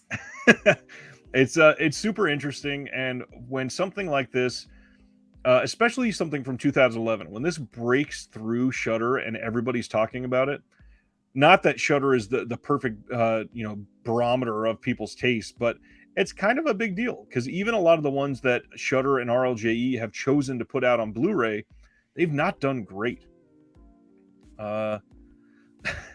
And on a lot of them, I would agree with Ragnar here. Did you ever stop and think that there's a reason that some of these films have been left undiscovered because some of them are just frankly bad? So, yes, some movies are just frankly bad. However, I will go back to the old adage that I say on this channel all the damn time, and that is that every single film has been somebody's favorite movie. And it is really hard to bypass that when you're looking at something like this, because obviously a lot of people found a lot to like in this movie. They're not just watching this to make fun of it. What's your take on every single film is somebody's favorite movie? When I started like writing reviews, that was kind of something I really wanted to keep in mind, because it's the internet. You learn to deal with it, and there's always this idea that, oh, if you rant about something, you get more views, you get more people into it. Right. But man, I hated when it was like something I loved. Like, and I felt that, of course, last year I was a huge fan of Halloween Kills, and I've been decimated by that. But I really liked it as even well. with that, I try to keep in mind that I don't want to hurt someone's feelings because they like the movie. I'm not going to hold back that I don't like it, but no one's dumb or anything for liking a certain movie or has bad taste. I think you hear a lot. The other side of it is movies are really damn hard to make. They are. And just the fact that somebody can get a story out there and art that they've created, that takes a lot more than people think. Even if it's incoherent and messy and doesn't make any sense, it still takes a lot to do. Yeah. I think we talked a little bit before about some like Indiegogo stuff. Like, it's why it's like, this isn't great, but they did better than I did. That's very, very true. And that's the thing. Everybody is, everybody crapped all over Halloween Kills last year, and it was probably the most gory Halloween film. It had easily the best kills in any of the Halloween movies. It was interesting. It had a lot of flaws. I will fully admit that, but it was a good movie. It was not poorly made. It took a lot to make that movie. So yeah, and I've just been into David Gordon Green's take. Like, it's kind of cool having this. Green has always kind of been that indie director, even though he's made such big stuff now. But having him come over and bring that flair to it has been really cool, and I'm into it. I'm really curious how much Danny McBride has influenced some of his writing, because he's been working with them for so much. I adore Danny McBride. I think he's a comedic genius. I think some of his dialogue does not hold up well. So, speaking of things that need on Blu-ray, Vice Principals. If you've never seen it, oh my God, that show is great. It is fantastic. Yes, and for me, the primary reason Vice Principals is so good, other than Danny McBride, Walton Goggins is one of the best actors in modern history. Clearly, I'm going to go back to the thing I always talk about, and that's The Shield. It is what graced this Earth's presence with Walton Goggins. And then on top of that, he ended up in Sons of Anarchy. And then suddenly he's in Tarantino films and taking HBO films across the finish line into this realm of superiority over all of their comedic contemporaries. It is so much better than things that were going on behind the scenes other than Vice Principals at that time. And it seems like nobody saw it. And I don't get that. Yeah, I've always appreciated Walton Goggins. Living in the South, you hear a lot of jokes about people living in the South, and he's always brought like a bit of a legitimacy to that. Yeah, like he feels like someone from the South, and it isn't Sandra Bullock trying to pretend to have one, and making me cringe through The Blind Side. Yeah, I did certainly enjoy his Southern flair for The Shield, but I will always say If you have never like given the full appreciation of Walton Goggins, please go watch The Shield. I'm in the middle of my like fourth rewatch right now, and it's one of the only things that I rewatch in my life so much because it is I think it is my formidable TV show that really made me grow up and watch as I grew up with it. And I think a part of that was growing up in Southern California and knowing that what they were filming was not this exaggerated piece of TV. It was fairly real. Like a lot of what was happening was affecting that. And oh man, yeah, he was also incredible in Justified. It'll be a tragedy if they don't bring him back for the new season. Even just for an episode or two. I know he's probably expensive now, but they got to have him in there for at least something. Yeah. And David Gordon Green, I totally forgot I was going to bring up. I can't wait to see what he does with The Exorcist sequel that he's doing. I'm curious. Like I'm into him wanting to do horror stuff, and he seems like a fan, so that's cool. At least that means he'll respect it. Yeah. Next up from Saturn's Core Audio and Video, which is swiftly becoming one of my favorite partner labels. And not just because I had Ross on the channel. And actually, Ross did a really great interview with They Live by Film. That's one of their most recent interviews that Chris did. And it's great. Please go give that a listen. But they put out so many interesting things. And I just happen to have, because I talked about it on Tuesday, my most favorite love from them, which is No Resistance. This is a film from Houston from 1994. And it is goddamn incredible. This one looks incredibly interesting to me because it is written by the same person that did which one was it? John will know. It's the guy from Springfield, Missouri that also did, I think it was Sinister. Yeah. Mike Ricky says Sinister is my favorite Saturn's Core, so I'll grab Ravage for sure. This is the same director. After witnessing the murder of his children at the hands of an unhinged serial killer, criminal psychologist Gregory Burroughs becomes consumed with an unquenchable thirst for revenge.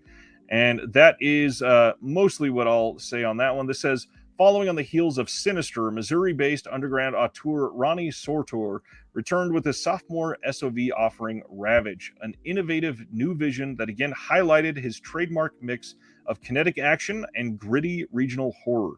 Now, their releases, one thing that I mentioned on my interview with Ross and that Chris also mentioned on your guys' interview with Ross is that their discs are stacked because these are SOV films.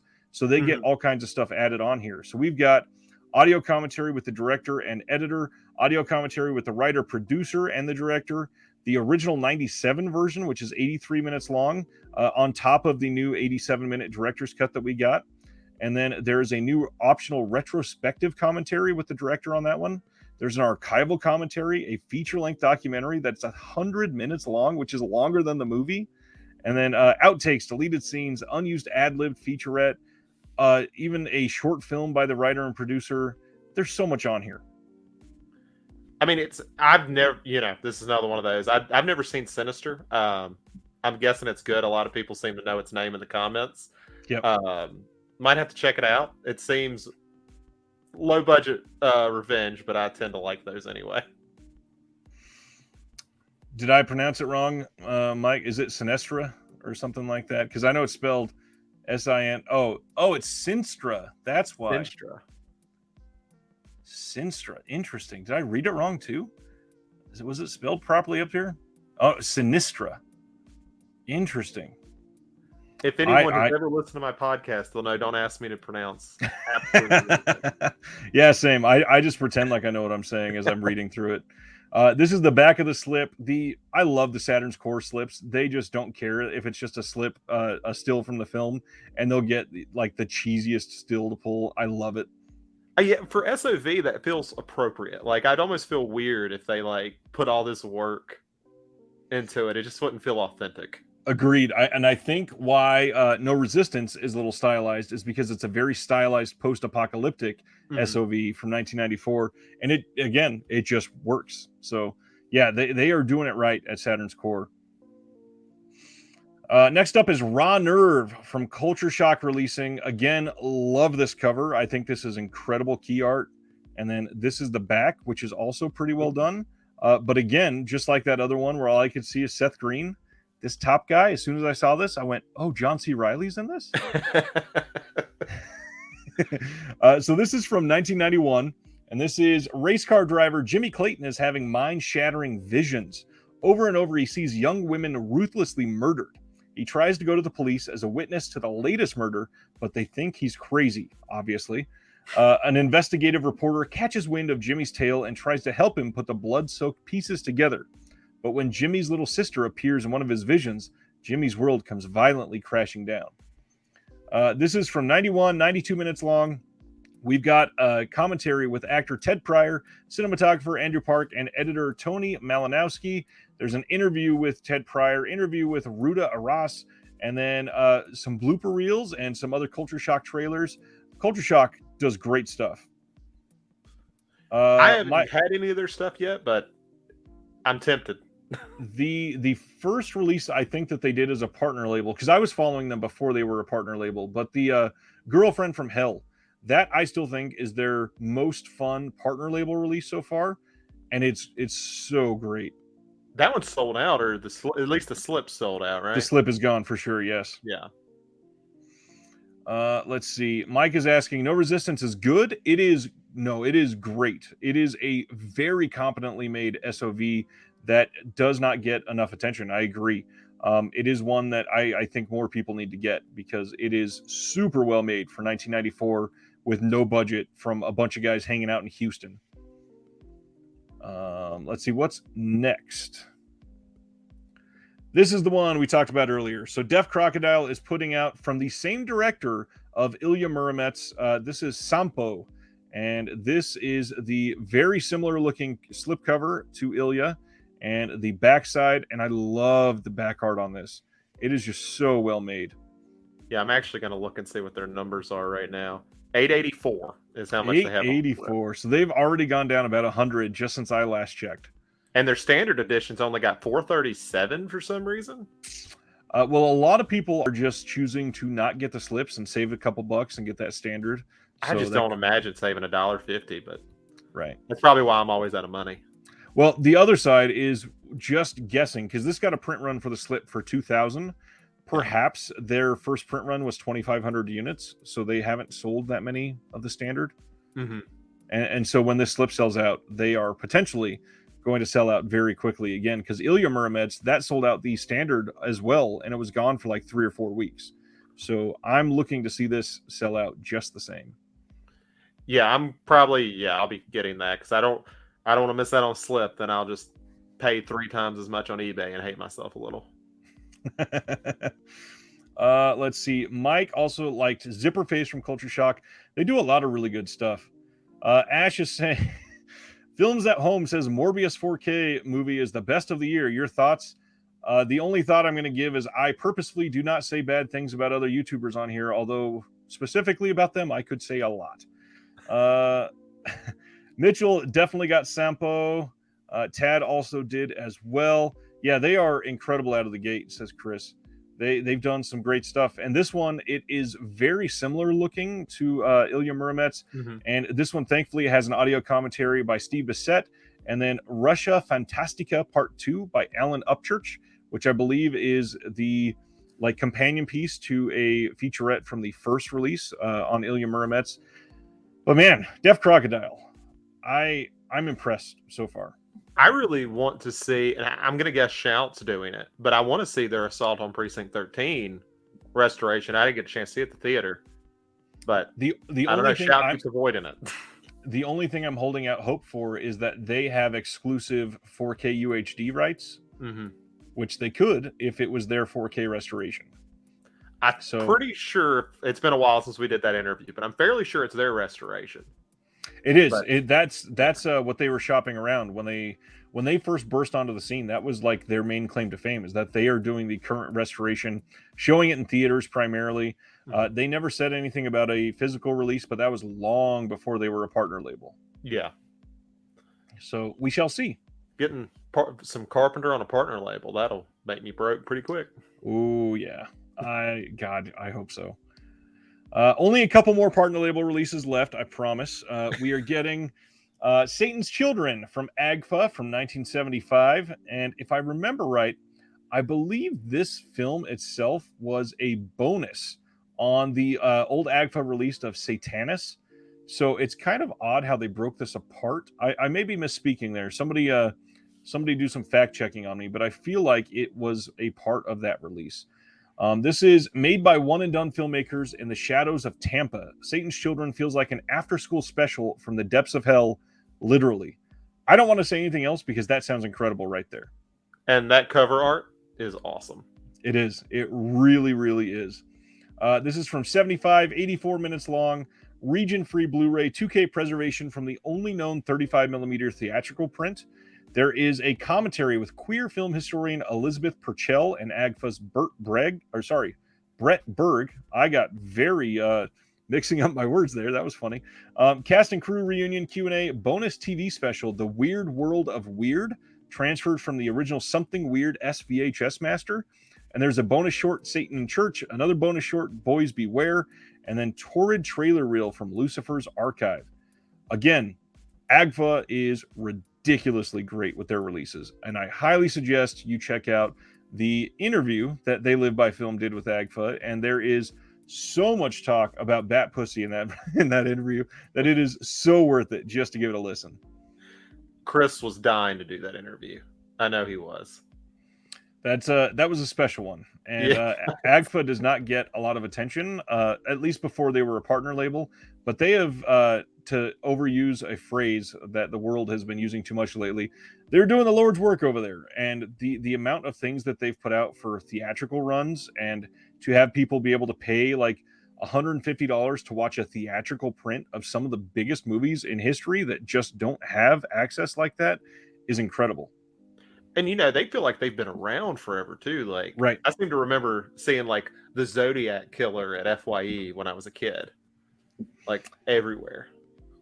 Them and Something Weird, which obviously they work very closely together. And then even some of these other ones, like Bleeding Skull, has done quite a few of their releases as well. They're just doing a lot.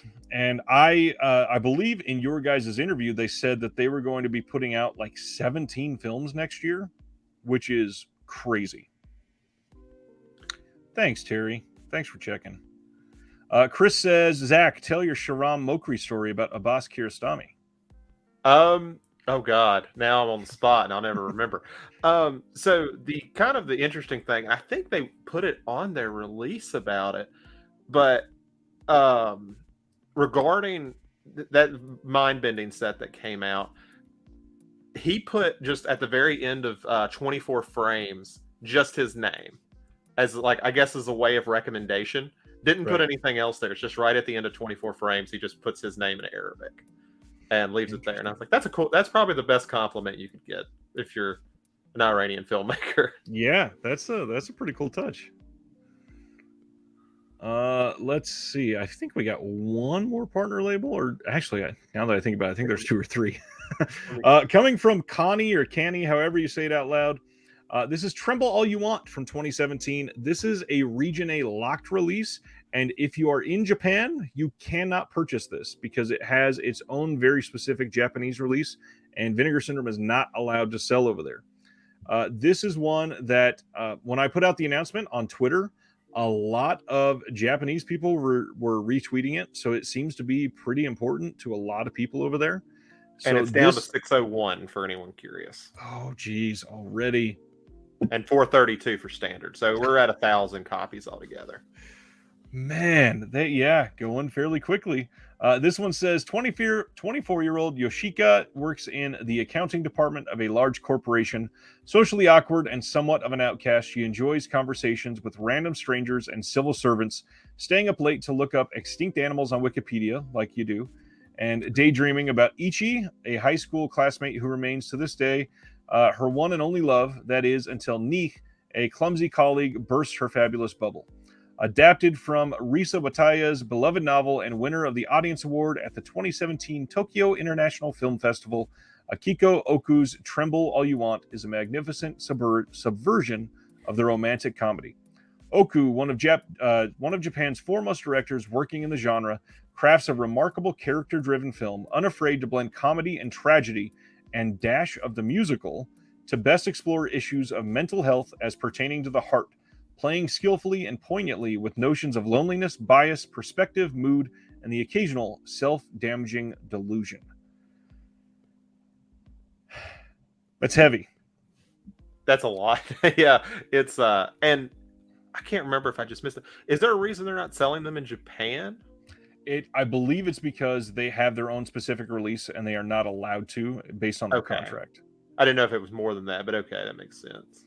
Yeah, and this, from the sound of it, is a very important film to Japan and very recent too. It only came out in 2017.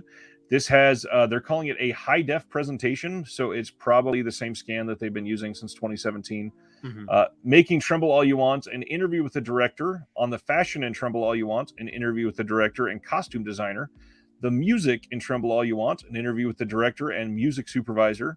Then there's new writing by Ariel Esteban Cayer. Then some trailers, subtitles, 2 sticker sheets, and new cover art by Awai. And this is the reverse of the slip, and it looks cool. This is the type of the release that really brings a lot of character. I like when these slips look like this. Let's see. Marvin says, I also love the shield. Nice, nice. And let's see. I think we got 1 or 2 more. From Big World Pictures, we're getting Victoria from 2014. This is the outcut of her picture here is what Vinegar Syndrome was using on the banner on their website to advertise before this month's went up. So a lot of people found this one out before it actually went up for sale. This is the back of the slip here, and this is from 2014. And I've not heard much about this, but it does have a making of documentary and a commentary with the super hardworking Alexandra Heller Nicholas. Do you know anything about Victoria? I know nothing about it.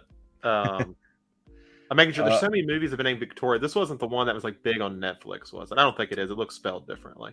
Yeah, this is from Bulgaria. No, yeah, I'm looking through the pictures now, and I was like, nah, this looks not familiar, but it looks interesting. Yeah, it looks good. Big World Pictures does a lot of great work. Okay, this is the last of the partner label titles for the month, and maybe the most controversial because this one of the few I've seen on this list too. You have? Okay, Yeah. I can't wait to hear your take because this seems like a very divisive title for a lot of people. This is We're All Going to the World's Fair from 2021, directed by Jane Schoenbrunn. I think that's how you say your last name. Mhm. And this one is alone in her attic bedroom. Teenager Casey becomes immersed in an online role-playing horror game wherein she begins to document the changes that may or not be happening to her. This is a Region A locked Blu-ray. There is a Region B Blu-ray out there if you're in overseas and you're looking to get that. It is available. There is a trailer on here, audio commentary with the director and star Anna Cobb, Jane Schoenbrunn in conversation with Dr. Eliza Steinbach, moderated by Chloe Galbert Lane. Then there is a Fantasia Fest Q&A with the director, moderated by Ariel Esteban Cayer. Then there's a walking tour, coming home featurette, extended ending sequence, and a booklet. So, tell me about We're All Going to the World's Fair. So this is a movie I think most people will rightfully not like or connect to. I think it is made specifically for that age group who, you know, they young children, they didn't really have internet. Then they got into the era where suddenly the internet's this vast new world that's hard to kind of get away from. It has that really 2000s feel to it.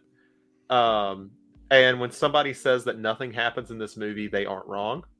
It is very much this is how this movie makes me feel. I can connect to this sort of. If you go in thinking it's going to be a creepypasta sort of horror movie, you're going to leave horribly disappointed. It's not that at all. And where I would rate it, I have no idea. It was an interesting experience. I will say that. Did you see it I grew up theatrically? in that age group, so I could at least identify with it. Did you see it in the theater or did you watch it at home VOD? I watched it VOD. Interesting. So yes, I've heard literally all the exact same points. And I've also heard some people say it's the most profound film they've seen in years, and some people say it's the biggest pile of rubbish they've seen in years. So this is going to be one of those ones that some people hate and some people love, and you're probably not really going to know until you watch it. It'll be interesting too, because we're already starting to hit that 90s nostalgia. That early 2000s nostalgia is going to be right behind it. Another movie that came out this year that was on Tubi for free, so that was kind of nice. It was called Deadware, where it was kind of, if people didn't like this, I would recommend that just because it's still taking like that unfriended thing of two people on a computer, but they're doing it in like the early 2000s and they're playing like an old ARG. Right. And if you were that kid who got on the internet to play ARGs, find these creepy games online that were flash games, I think you'll like that one. And I think more things happen than in this movie. Jeff wants to know, would you watch it again? Not immediately. Like, I would be curious to see how I feel about it like 5 or 10 years down the road. Like, I see it on something. Like, yeah, I'll watch it again, just see how different it feels. But nothing I'm rushing out for. Interesting. Yeah, I've heard from certain people that I usually trust that it's great, but you got to kind of have the right mindset for it. And if you're not in the perfect mood, it's not going to sit well with you at all. No, it's not. Like if you're looking for like, oh, I want to see like something really creepy, it's kind of there, but it's so subtextual. I don't know if it's gonna hit that spot like you think it is. Right. Well, that's tough on these because that's kind of a toss up. Yeah. Yeah, not much else to say about that. So we will move on to the next MVD Rewind title that got announced, and that is At Close Range with Sean Penn and Christopher Walken from 1986. This is a really interesting title for MVD Rewind. I think it fits well for their line, but it feels kind of big for them. Yeah. This is one that a lot of people love, and this was a fairly big movie. So I'm glad that they're doing this. And yeah, this is coming out on October 25th. Not a whole lot of special features on here. We got an audio commentary with James Foley hosted by Nick Redman, and that seems to be it. There's an isolated score track, but either way, this is a great movie, and I highly suggest people check this out if you have not. I have not seen this. I've heard of it, and I like Christopher Walken, so I might have to check this one out and see if I'm going to buy it. Sean Penn's really good in it as well. And Born to be Brad, who was in the stream earlier, was one of the ones that commented, said, wow, that loved this one. So, yeah, there's another ringing endorsement. Kino announced that they're putting out Duet for One from 1986 with Julie Andrews and Max von Sydow. I can't speak.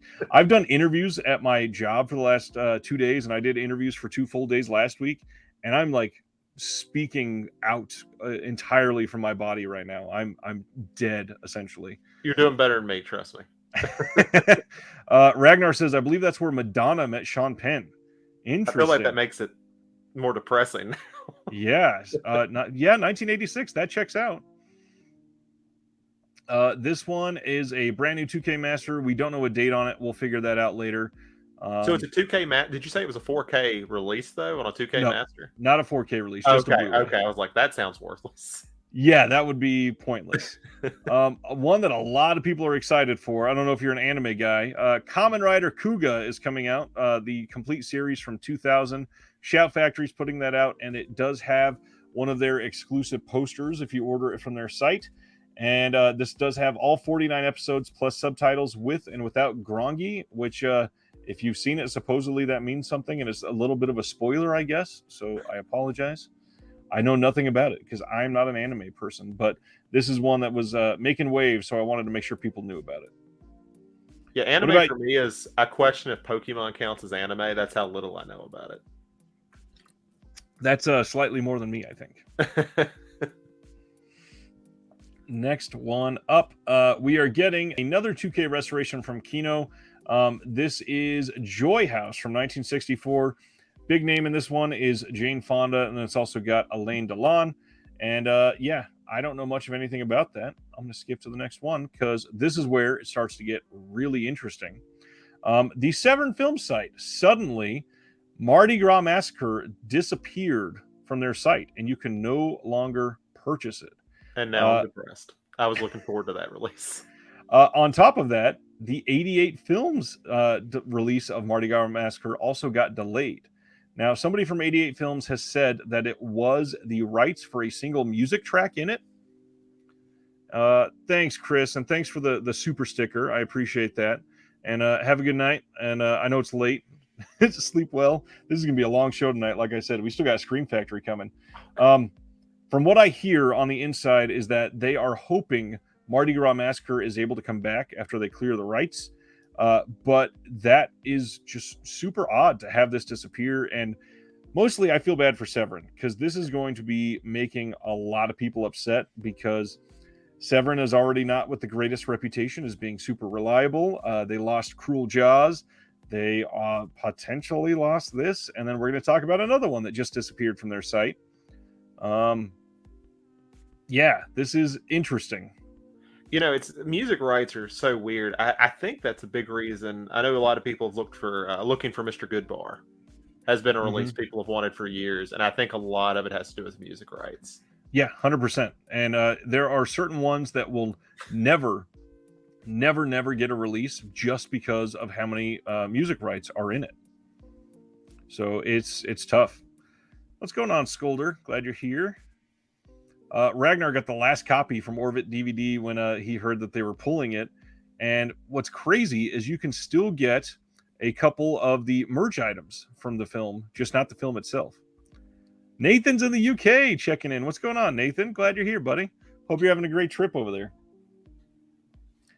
Speaking of that next title, also, I was alerted to the fact that Tales of the Uncanny is also currently off of their website. You can get like a sticker or a book from the movie, but you cannot get the movie. And what makes this one super curious, this is a Severin Films produced documentary.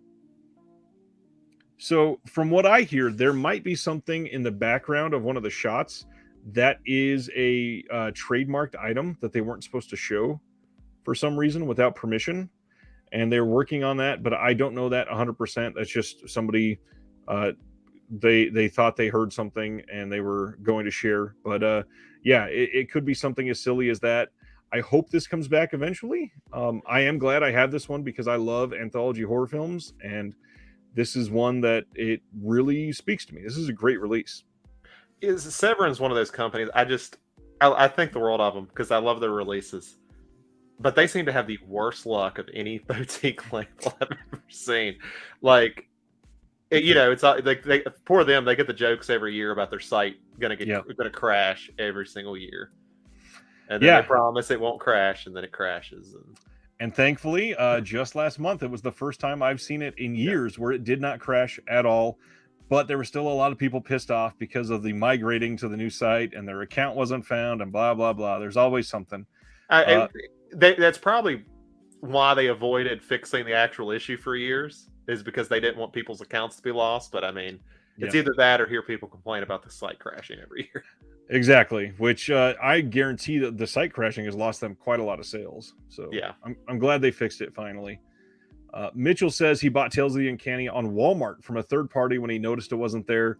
And from what I hear, this one was sold out for a long time on the site. So potentially they knew about this one for a while and then just casually deleted it at the moment or disabled the page or whatever. Tad says that's not a good look for Severin. I agree, especially because it's theirs, but we'll see eventually if it gets fixed. It's 4 a.m. and he's in an airport. Oh, Nathan, good luck with that. Let's see. We got some more going on still. Massacre Video. They had a sale on the 4th of July, and they really didn't hype up the sale a lot, but when they announced the sale, they said there will be 5 new titles, and they dropped some hints that made it sound like they used the word sun or sunny, and so a bunch of people said, oh, finally, we're getting their Men Behind the Sun trilogy that they've been talking about for 2.5 years, and unfortunately, what we got were a handful of DVD releases, including Phantom Killer 2, Suicide Dolls, Tales from the Quad Dead Zone, Black Devil Doll from Hell, and Philosophy of a Knife. Now, the worst part about this to me is they advertised 5 new films. 2 of these they have sold prior. So really, it was only 3 new films. Either way, this was an interesting move for Massacre Video. And a lot of people don't trust them because of a lot of times they will put something up for pre-order and you won't get it for months. But this one, they made it sound like it'll be available by the end of July. Time will tell if people are able to trust them a little more. They're a pretty small team, right? If I remember correctly, for a while it was just Lewis Justin, the one that you guys interviewed, and now I believe they brought on some others to help with marketing and shipping, but it's very small. It's like Second Sight. It amazes me how small the team for Second Sight basically is. This one guy. Yeah. Nathan, safe travels, my friend. I understand not talking in public. My voice is too loud. Let's leave the ridiculously shot covers for Massacre Video behind and go to some Shout Factory titles. So this is one I would like to get your take on because I first off, I love Old Henry. This movie, did you see Old Henry yet? It's on my list. I have not seen it yet. So this was released by Shout Factory in 2021 as this was the first release of it. I don't think it played theatrically anywhere. It came out from Shout Factory, and it's genuinely an incredible film. But now here we are, not even a year since the release, and they're putting it out on 4K. So normally I'm fine with things getting 4K re-releases, but usually those are for things that have been out for like 5 or 6 years. This one feels a little dirtier to me. I feel like they could have done this on 4K from Jump Street and made a lot of people more happy. Yeah, I mean, and this has kind of been an issue with, as much as I love boutique collecting, it's kind of been the problem. Like Arrow has been getting criticism for it for years, and right, Screen Factories. It's tough when it's a new format and you're doing it, but I hate to say, you need to arbitrarily wait, but sure make people feel better if you arbitrarily just waited to put some of these releases out, especially something like Old Henry, where I'm not sure, like I haven't seen it and I'm sure it's good. I love Westerns. I'm a big Western guy, but it's like, I can't imagine people were clamoring for a 4K copy of this from a year ago. It feels like either they needed to do it a year ago or they just needed to wait. Yeah, either that or just forego a 4K release. And this did get a lot of steam. It seemed to pick up last year. This is going to sound hilarious, but President Obama put this on his like favorite films of the year list, and a lot of people went, "Oh my gosh, I have to see it now," because I'd heard about it, and it's genuinely a really well made film. Great acting. Tim Blake Nelson steals this movie. He's freaking incredible in it. But I don't understand how not even a year later you announce the 4K. I get that they want people to double dip, but man, this is an odd title to do that on. Yeah, is this going to be under their Shout line, I guess? Is this a Shout Select, or is it just them releasing it? Just Shout Factory. Okay. Interesting. Yeah. And so the first release was not Shout Select either. It was just Shout Factory. What they choose for Shout Factory and not on Shout Select is always an odd one to me as well, because they've got a lot of modern films in Shout Select. They do. Yeah.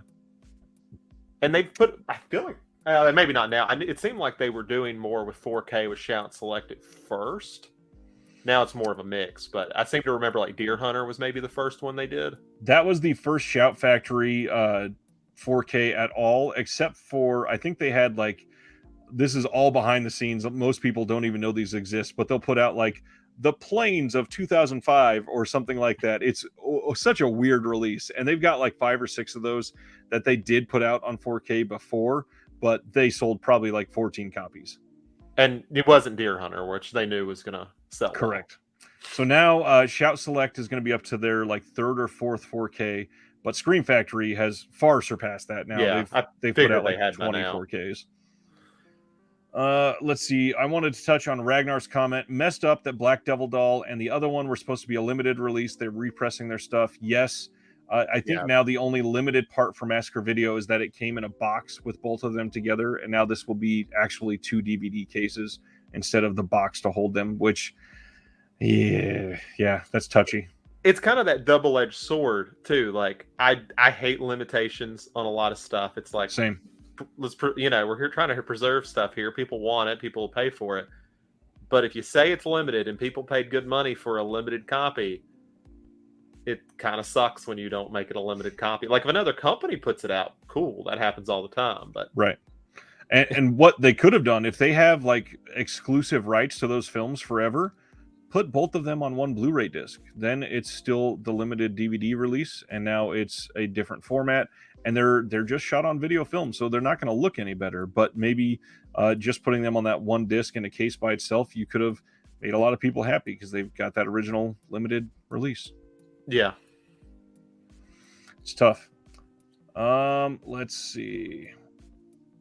Next one up from Shout Factory. This one is Spitfire over Berlin. This is another war film from them, and this is just coming out from Shout Factory, not Scream or Shout Select or anything like that. This is a 2022 film.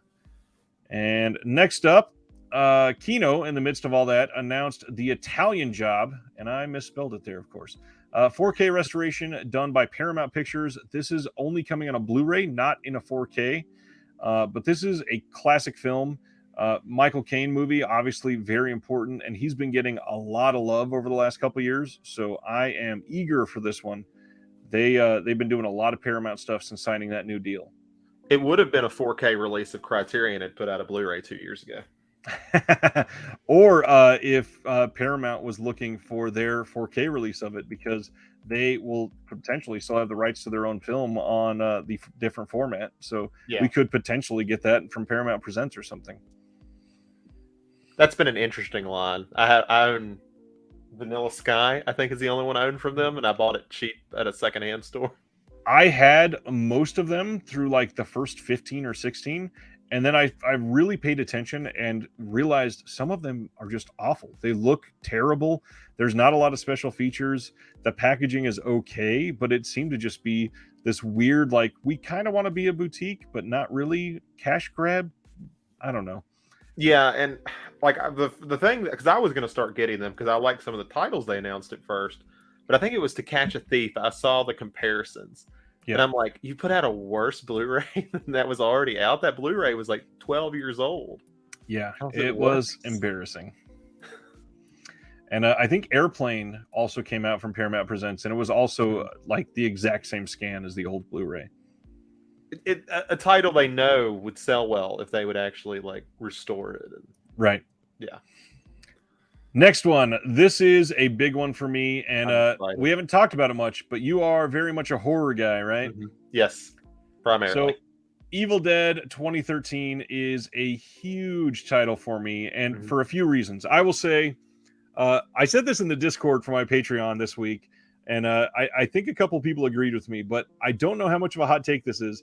I think this is my favorite entry in the entire Evil Dead franchise. I was going to be the one who was worried about saying that as a hot take because I agree. I think the series gets better every entry. I will stick by that. Army of Darkness is second. Army of Darkness was my favorite until the remake. Army of Darkness was certainly the one that I grew up watching the most because it came out when I was young.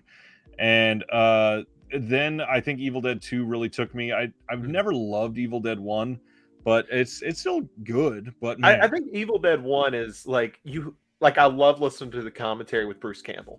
Yep. And, like, him going over. And I was like, it is so cool that this barely above a student film did what it did. It birthed these careers like the Coen brothers and Sam Raimi, Bruce Campbell.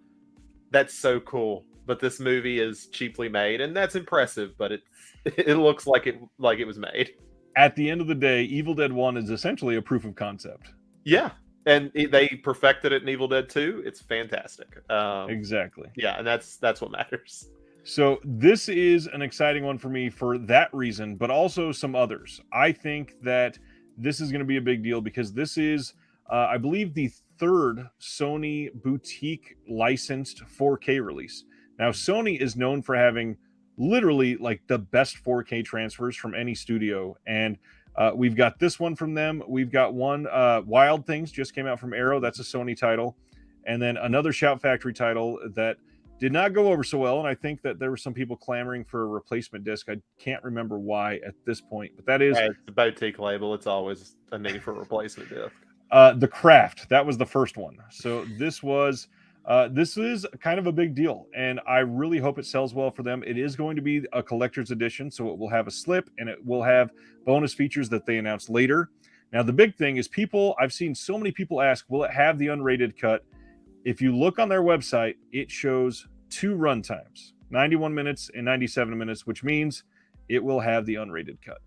And that's kind of the frustrating thing. Of course, I bought it years ago. When they finally brought out the unrated cut on Blu-ray, that thing never went down in price. I had to end up caving and paying the $22 or whatever it was. Yep, this thing will never drop. I laughed like crazy when this got announced because I have a friend on Facebook that I posted a deal on the Evil Dead unrated cut that it was on sale for like $13. about a month ago, and he messaged me, "This is a great deal, but now that I'm buying it, I bet they're going to announce it on 4K." I was like, "I don't know. It's a Sony title.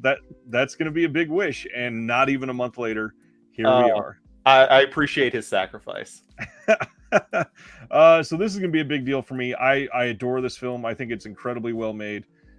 Flip is here tonight. He says, "I love you, Run," and can't spell. And then he fixed it to Ryan. Thank you, Flip. I'm glad you're here. I love you too. Next up from Scream Factory, an interesting looking title. This is Postmortem. And I think I'm going to have to get this one primarily because it looks like something that will scare the crap out of my wife. That's really what matters when you're buying movies now.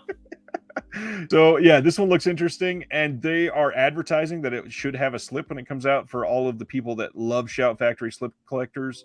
Yeah, should have one. Another one that will have a slip, Shout Select is putting out Cool World from Ralph Bakshi on September 13th. This is from 1992. And I don't know. Are you a Ralph Bakshi fan? I appreciate him like quite a bit. I don't think I like anything he's done.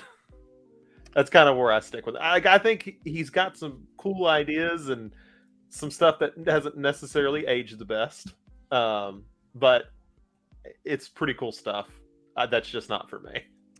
I think Bakshi is an incredible artist, and this is not an incredible film. Cool World is okay. It's an odd one, but I think it's an interesting release, and I think this is one that got teased quite a while ago, and it will probably sell very well for them. Just period. I think this is one that a lot of people were clamoring for. Oddly enough. Yeah, I mean, he's got a fan base, and that's awesome. Glad it's for them. He certainly does. Next up is where we get another Shout Select 4K, like we were just talking about. Mm-hmm. This is Platoon, and now we don't have any details on this 4K scan, but and I have not seen the digital 4K scan. I will preface what I'm about to say with that. But I have been told that if you bought Platoon on the iTunes or Vudu 4K scan in the last couple of years, there is about a 20-minute chunk of this film that looks ridiculously DNR'd, like really terribly. And knowing the way that they do things, it is probably the same restoration, and I'm kind of worried about that. So I don't want to make anybody hesitate to pre-order if this is one of your favorite films or anything like that. But just keep in mind, I'm certainly waiting for reviews on this one. Yeah, and especially at first I was kind of excited for it until you were just talking about that, because I was like, oh, I've put off buying that Steelbook for like 4 years now. Yeah. And it's, so I'd be like, oh, well, I'm glad I waited, but we'll see. Yeah, this is an interesting one. Terry says, Cool World is one of the few movies I've walked out on. It was a free movie, but outside and a cold night. Yeah, I get that. And then to go against that, Tad says, I love Cool World. I get why people don't care for it, but it's fun. And that's exactly the attitude to have about Cool World, basically. Next up, another 4K. This one we knew was coming for quite some time. This is a 4K release of The Fog. Now, the crazy thing about this release is there are, I can't even remember the number. It's like 7 or 8 different bundles that you can get from Shout Factory to pre-order for this. And we are getting a lot of stuff with it, including a Steelbook. What are you going to show off there? The frustrating thing is I already have 2 Steelbooks of this movie. And one of them is even 4K. Yeah. And the hard part is that is the exact same 4K scan that we're getting because it is coming from Studio Canal. But then, to make it even worse, even the ones that Scream Factory's put out after Studio Canal did the restoration, Scream Factory seems to have better encoding. They so do. It's actually a better release of the same 4K scan than Studio Canal's, which They're makes it all extra frustrating. That's definitely true. Yeah. I can speak for that one. So some of the other pictures we got here, we got a vinyl bundle coming with their Sacred Bones releases like they've done with all of the other Carpenter releases lately. You're getting the standard collector's edition 4K release of this. And then there is what I think really decent looking Steelbook art for this. But again, there are lots of Steelbooks out there of The Fog already. We are also getting a NECA figure for this one, a lithograph for the Steelbook release, a poster for the standard release here in the picture. there's just so much, and you can spend as little as $35 on this or up to over $200 and get everything together. You know, I adore Carpenter. He's my favorite filmmaker. My favorite movie's Halloween. I am not the biggest Fog guy, and it's sad because I've bought this movie 3 times just out of like impulse. Like, oh, Carpenter made it. Let me just go. Like, they put The Ward out for some stupid reason. If they did that, I'd buy it, even though I think it's his worst movie. I'd still buy it. I happen to love The Fog. I do think it's really well made. I think that even though it is well made, I think this is one that could be ripe for a decent reimagining. I won't say a remake, but you could take this similar idea and make it so much better nowadays. Yeah, because I don't know if you've seen the 2006 remake. It's because of everybody's reviews, I've boycotted it essentially. Well, and it's crazy. Like I know that Fog is something like in October. I like to throw it on. That's when I watch The Fog. But it's like, you can make that movie better. Like, this should be a good remake. Now, this is the perfect time for me to bring up something I'm super excited about. I've talked about a little indie theater that's near me. Every single year they do something called Carpenter Fest. And I just got tickets for my second one. And this year we are showing a triple feature of Escape from New York, then Escape from LA, and then They Live. And it's all of the brand new 4K restorations with just a whole bunch of John Carpenter fans. And I can't wait. If you tell me what theater it is, you might accidentally see me there. Screenland Armor in Kansas City. I will happily shout them out. It is sort of a chain because the same guy has 2 different locations. But this one that I'm going to is more of like a kind of like an art house side where they show like directors will come around on their like showboating their new release, and they'll do the Q&A. That this will be the theater that they do that at. So that's awesome. Yeah, I'm very excited for that. That's coming up, I believe, at the end of August, and I can't wait. Did they do the same movies last year, or was it a different one every time? They show a different triple feature every single year, and I don't know why, but this is the first year they've announced the titles beforehand. So usually you're just a John Carpenter fanatic and you show up and you don't know what 3 they're going to show you. The first one I went to was like the best triple feature to go to because I saw Assault on Precinct 13, followed by Prince of Darkness, followed by In the Mouth of Madness. And it was pretty jealous. Amazing. I'm actually really jealous of that. It made me appreciate Prince of Darkness so much more seeing it on the big screen and being in that group of people that also appreciate Carpenter. It was just so enjoyable. And then there was like Q&As in between. There's a podcast that comes and hosts it and everything. I love that. It's at Panavision. Like I think you can't really fully appreciate it. Like I was going to go to the thing that they were showing. I think it was a Regal AMC, whichever one it was. And then I heard they botched the release so bad. I was like, well, I guess I'm not going then. Yeah, and supposedly they might be doing it again to make up for botching it. So I might be considering going to that one. Yeah, if they're actually fixed it, because I was like, the one thing Carpenter's known for is the Panavision. And you screw that up. Like that's the one thing you kind of have to get right, that in the music. Yeah. How do you not show the correct aspect ratio? How do you show it darkened when there's a brand new 4K restoration that everybody's excited about? Come on.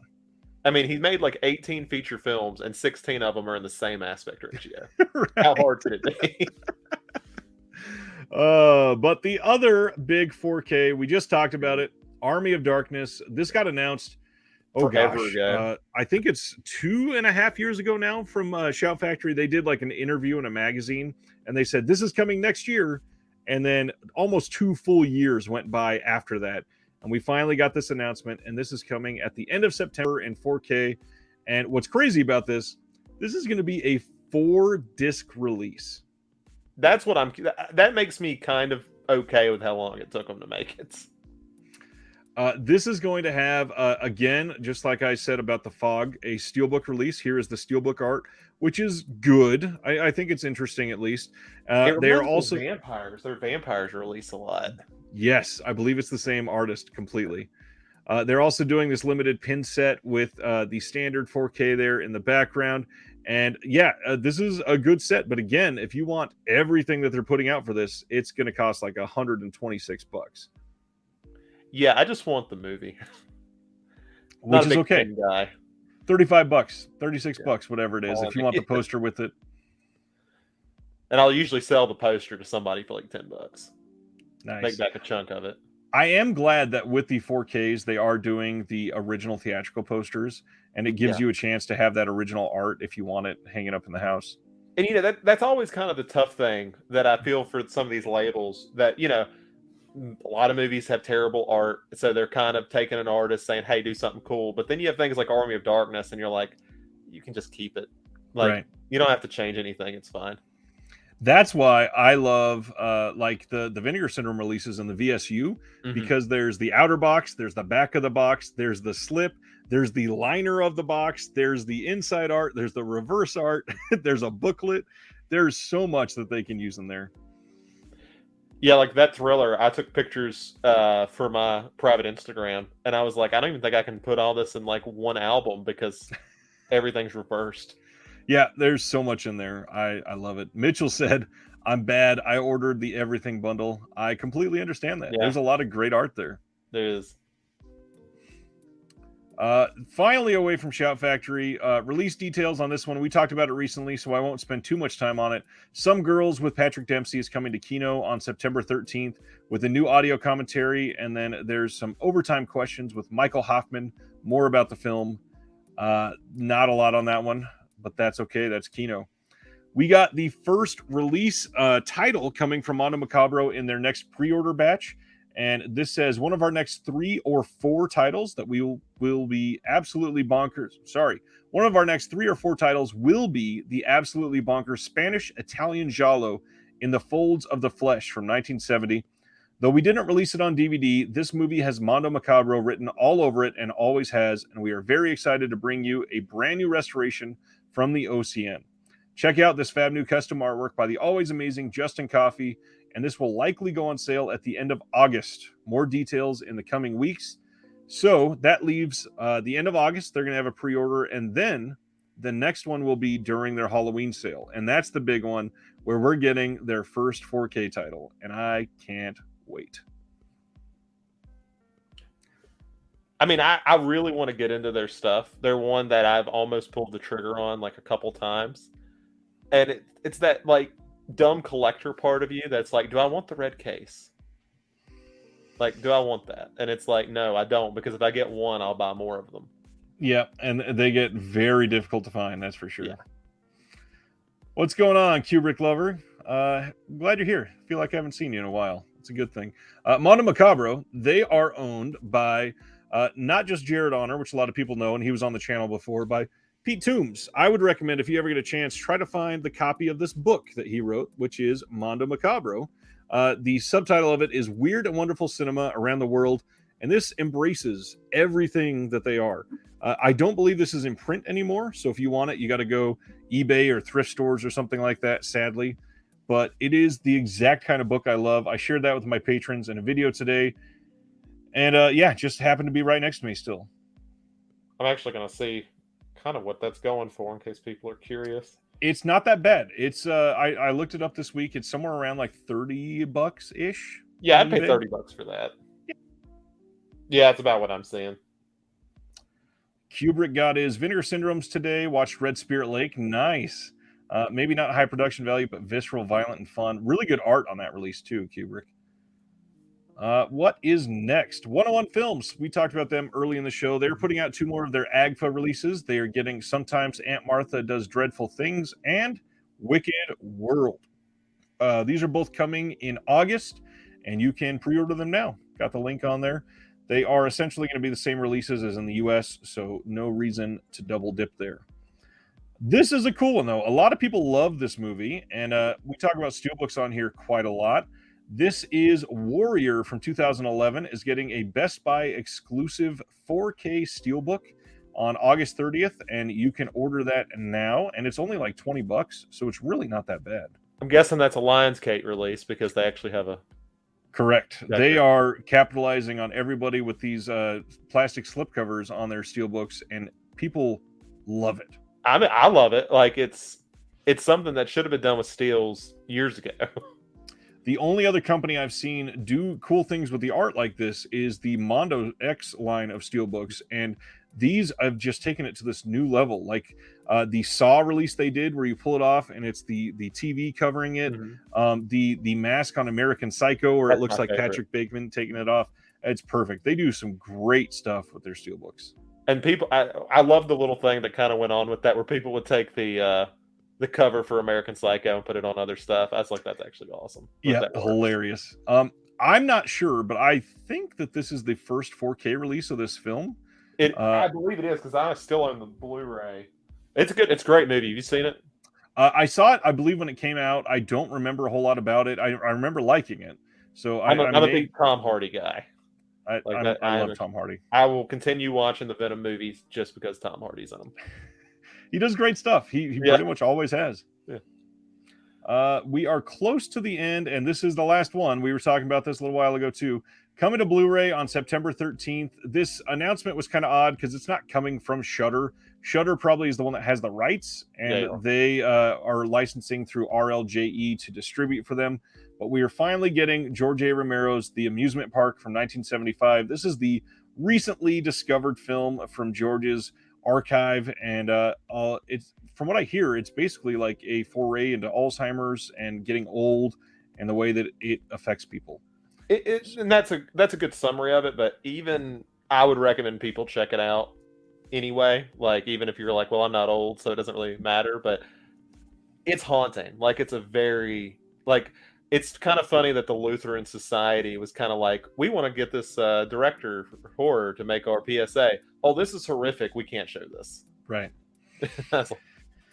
Yeah, Romero does really great stuff. Obviously, I love him. I sincerely hope, like, I can't wait for a Day of the Dead 4K. I hear there might be problems with the elements, but it's my favorite of the trilogy. I love his stuff. And you are really going to get along well, because that's also my favorite of the trilogy.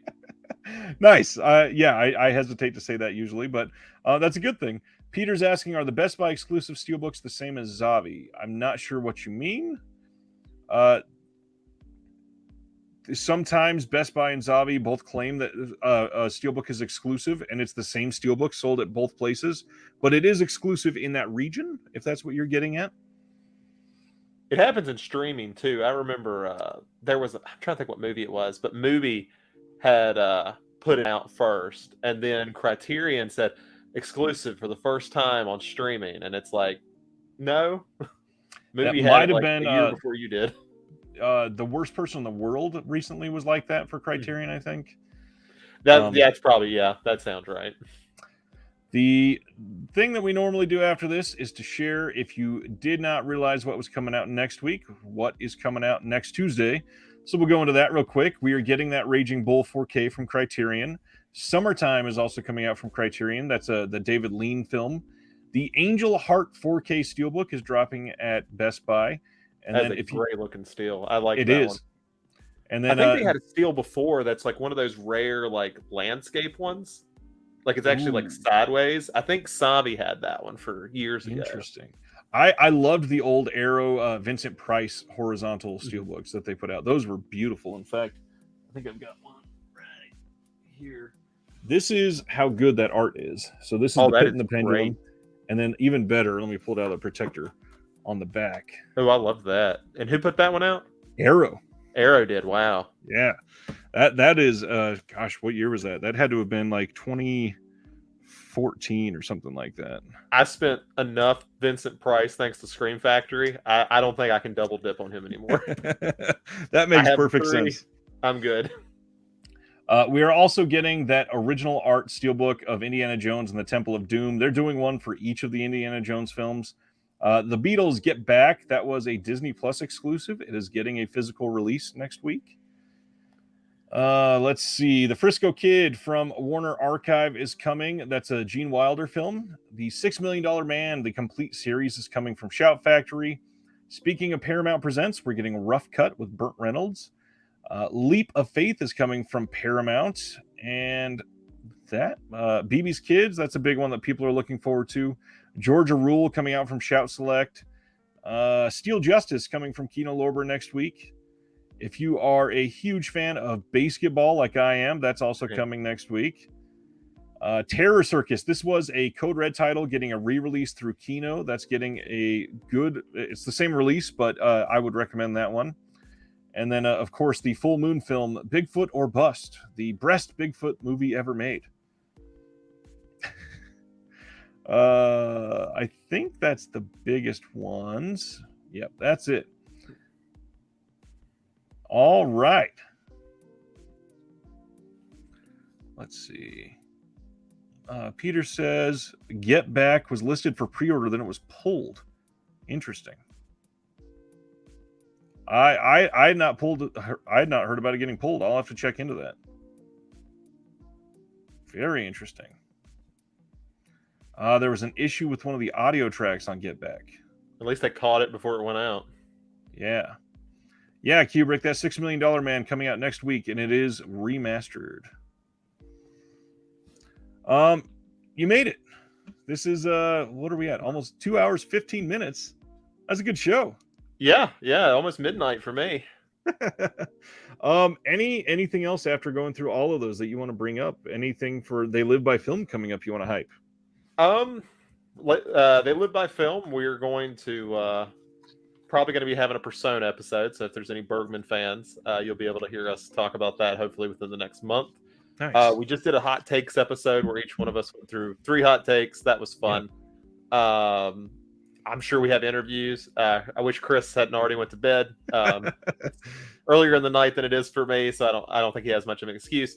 But we almost definitely have interviews coming. Hopefully, I'll be in on a few coming up. We've even been talking about trying to get some of our early ones back on. Like we talked to Error 4444 before their first release. Now they've had 2 releases. Deaf Crocodile before they ever had a Blu-ray. Now they're at their 5th one. Love to be able to re-talk to them and hear their perspective. So hopefully at some point we'll be able to do that.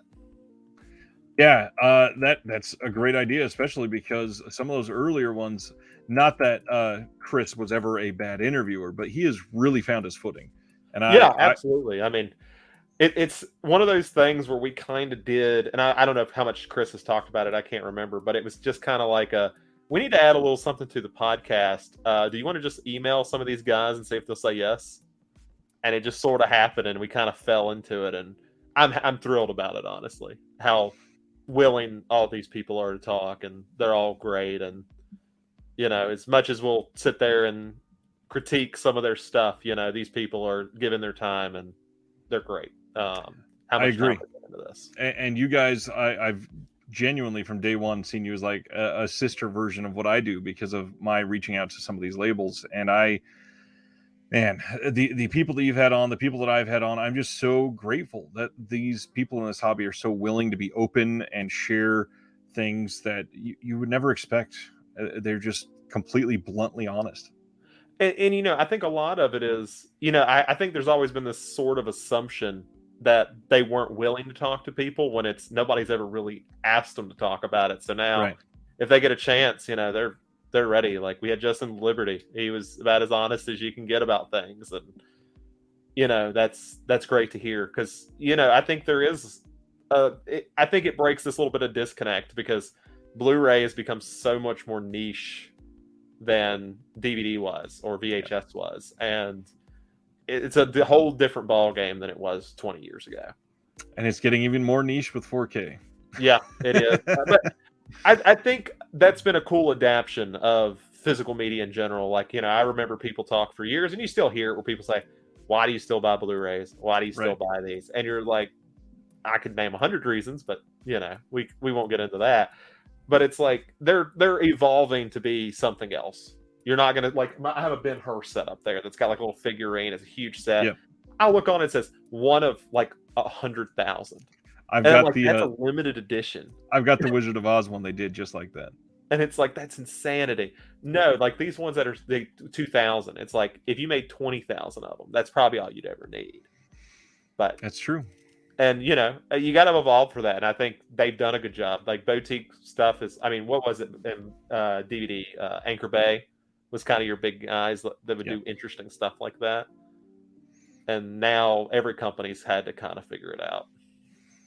And speaking on that, Ice has a good point. Why still buy? Because Sony just pulled digital movies bought from Yeah. your library, Mhm. and that's happening, I believe, on PlayStation. It There's is. people that were bought. They bought all kinds of films, and now they're just getting deleted from their library. They have no control over it. Yeah, and Sony. I think you kind of alluded to it earlier. Fantastic at physical media. As far as the big studios go, they are the best and most consistent. But they have always done a little bit of sketch stuff with their Sony PlayStation line about how they do stuff like that. And I say that as a PlayStation owner. I've been one my whole life, seen it firsthand. The only thing I'm grateful for is that they gave us Blu-ray and won out over HD DVD. Yeah, and and then now they own 4K, and I don't think anybody's was ever going to try to compete with them because they kind of know this is the end of how much more evolved we can make this data at this point. Well, on the good side of the evolving though is that 4K natively is supposed to be region free, and that's a huge stepping point for these. It's only been like 2 or 3 titles or something that's been locked, and they were found to be legally locked, and there was a whole thing with them. So yeah. There is 4, as far as I know, 4 worldwide. 1 came out in the US from Shout Factory, and I believe that was the Weathering with You 4K. And then there are 3 that were from like Germany or somewhere like that. And they, for the most part, they're not titles that anybody here is ever going to buy. So it's not anything really to worry about. But it's nasty when you have a format that is built to be region free and you backdoor try to lock it. That's so messed up. Yeah, and I mean, like I said, we're not doing 100,000 copies of stuff anymore. Right. Why do you need to lock it? Like, it's just not necessary anymore. We're well past that. What was DVD? 9 regions or 6 regions? It was a lot. Yeah, 7 or 8 or 9. Yeah, actually, I think it was 9. Well, and they had a region 0 too, so which was their region free. Right. So technically, I guess you could claim 10, maybe. 10 regions. Yeah, because I think if you bought something from Mexico, you couldn't play it in the US, which is hilarious. Now it's like split it in 3 parts. And nowadays, I mean, we've got, importing is easier than ever.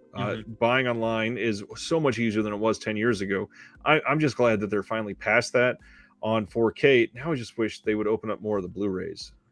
Yeah, and I just wonder how much of that is just leftover deals that have just been lined into these films, and they're like, nothing we can do because we made that deal 20 years ago and it never runs out, so we're stuck with it. The hard part, I hear a lot of the deals out of Asia are very specifically region locked, and it's not just because they're old, but because they genuinely don't want them sold in another region unless they get a ton of money. So like the releases the 88 Films and Eureka are doing, they're locked region B because they don't want them to be released in the US. Yeah, and and then if you even try to import it, you'll notice you'll go in there like there's a few movies I've wanted, but they don't have English subtitles. So it's like, well, that doesn't no good. Like exactly. I'm trying to think. On the Silver Globe, Zilla Washington. I want that film on Blu-ray. Japan is the only one that has a Blu-ray, no English subtitles. There's a lot of German releases that are like that as well. Yeah, and it's so frustrating because I'm like, Mondo Vision makes a release every 10 years at this point, so who knows when we get that. Right. Well, my friend, I think that's all I've got, and I think that we've got to most of the questions in the chat, so I will say again, thank you for giving up your entire Thursday, because that's essentially what this was. Thank you for having me. This was a lot of fun. Happily, and I'm glad that we seem to align on a lot of taste, and you are more than welcome to come back anytime. And just like Chris did, we got to have you on for like some sort of top 5 or 10 horror thing that you and I can just do a video for. Absolutely, that'd be a lot of fun. Can't wait. Everybody, thank you so much. As usual, I'll end this by saying I do have a Patreon, and so does They Live by Film. If you check in the description below, there are links for both.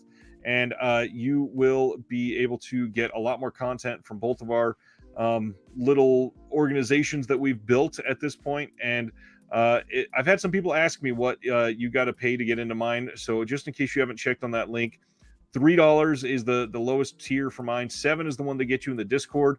And then I do a boutique giveaway where I give away like a bunch of movies, like 5 or 6 movies every single month. If you go in, I think it's $12 a month. And that's just essentially to pay for shipping and some free movies for you. So it's a great deal. And again, $7 just to get in the Discord. And I share things like rare movies that I find in stock overseas or on some random website. And so if you're looking for something, I help you find it.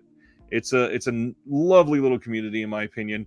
Link below. And again, check out They Live by Film, subscribe, be a part of their Patreon. They've got a newsletter they send out all the time. It's great stuff. Appreciate you guys. Appreciate you, Zach. And to everybody else, have a good night. We'll see you next Thursday.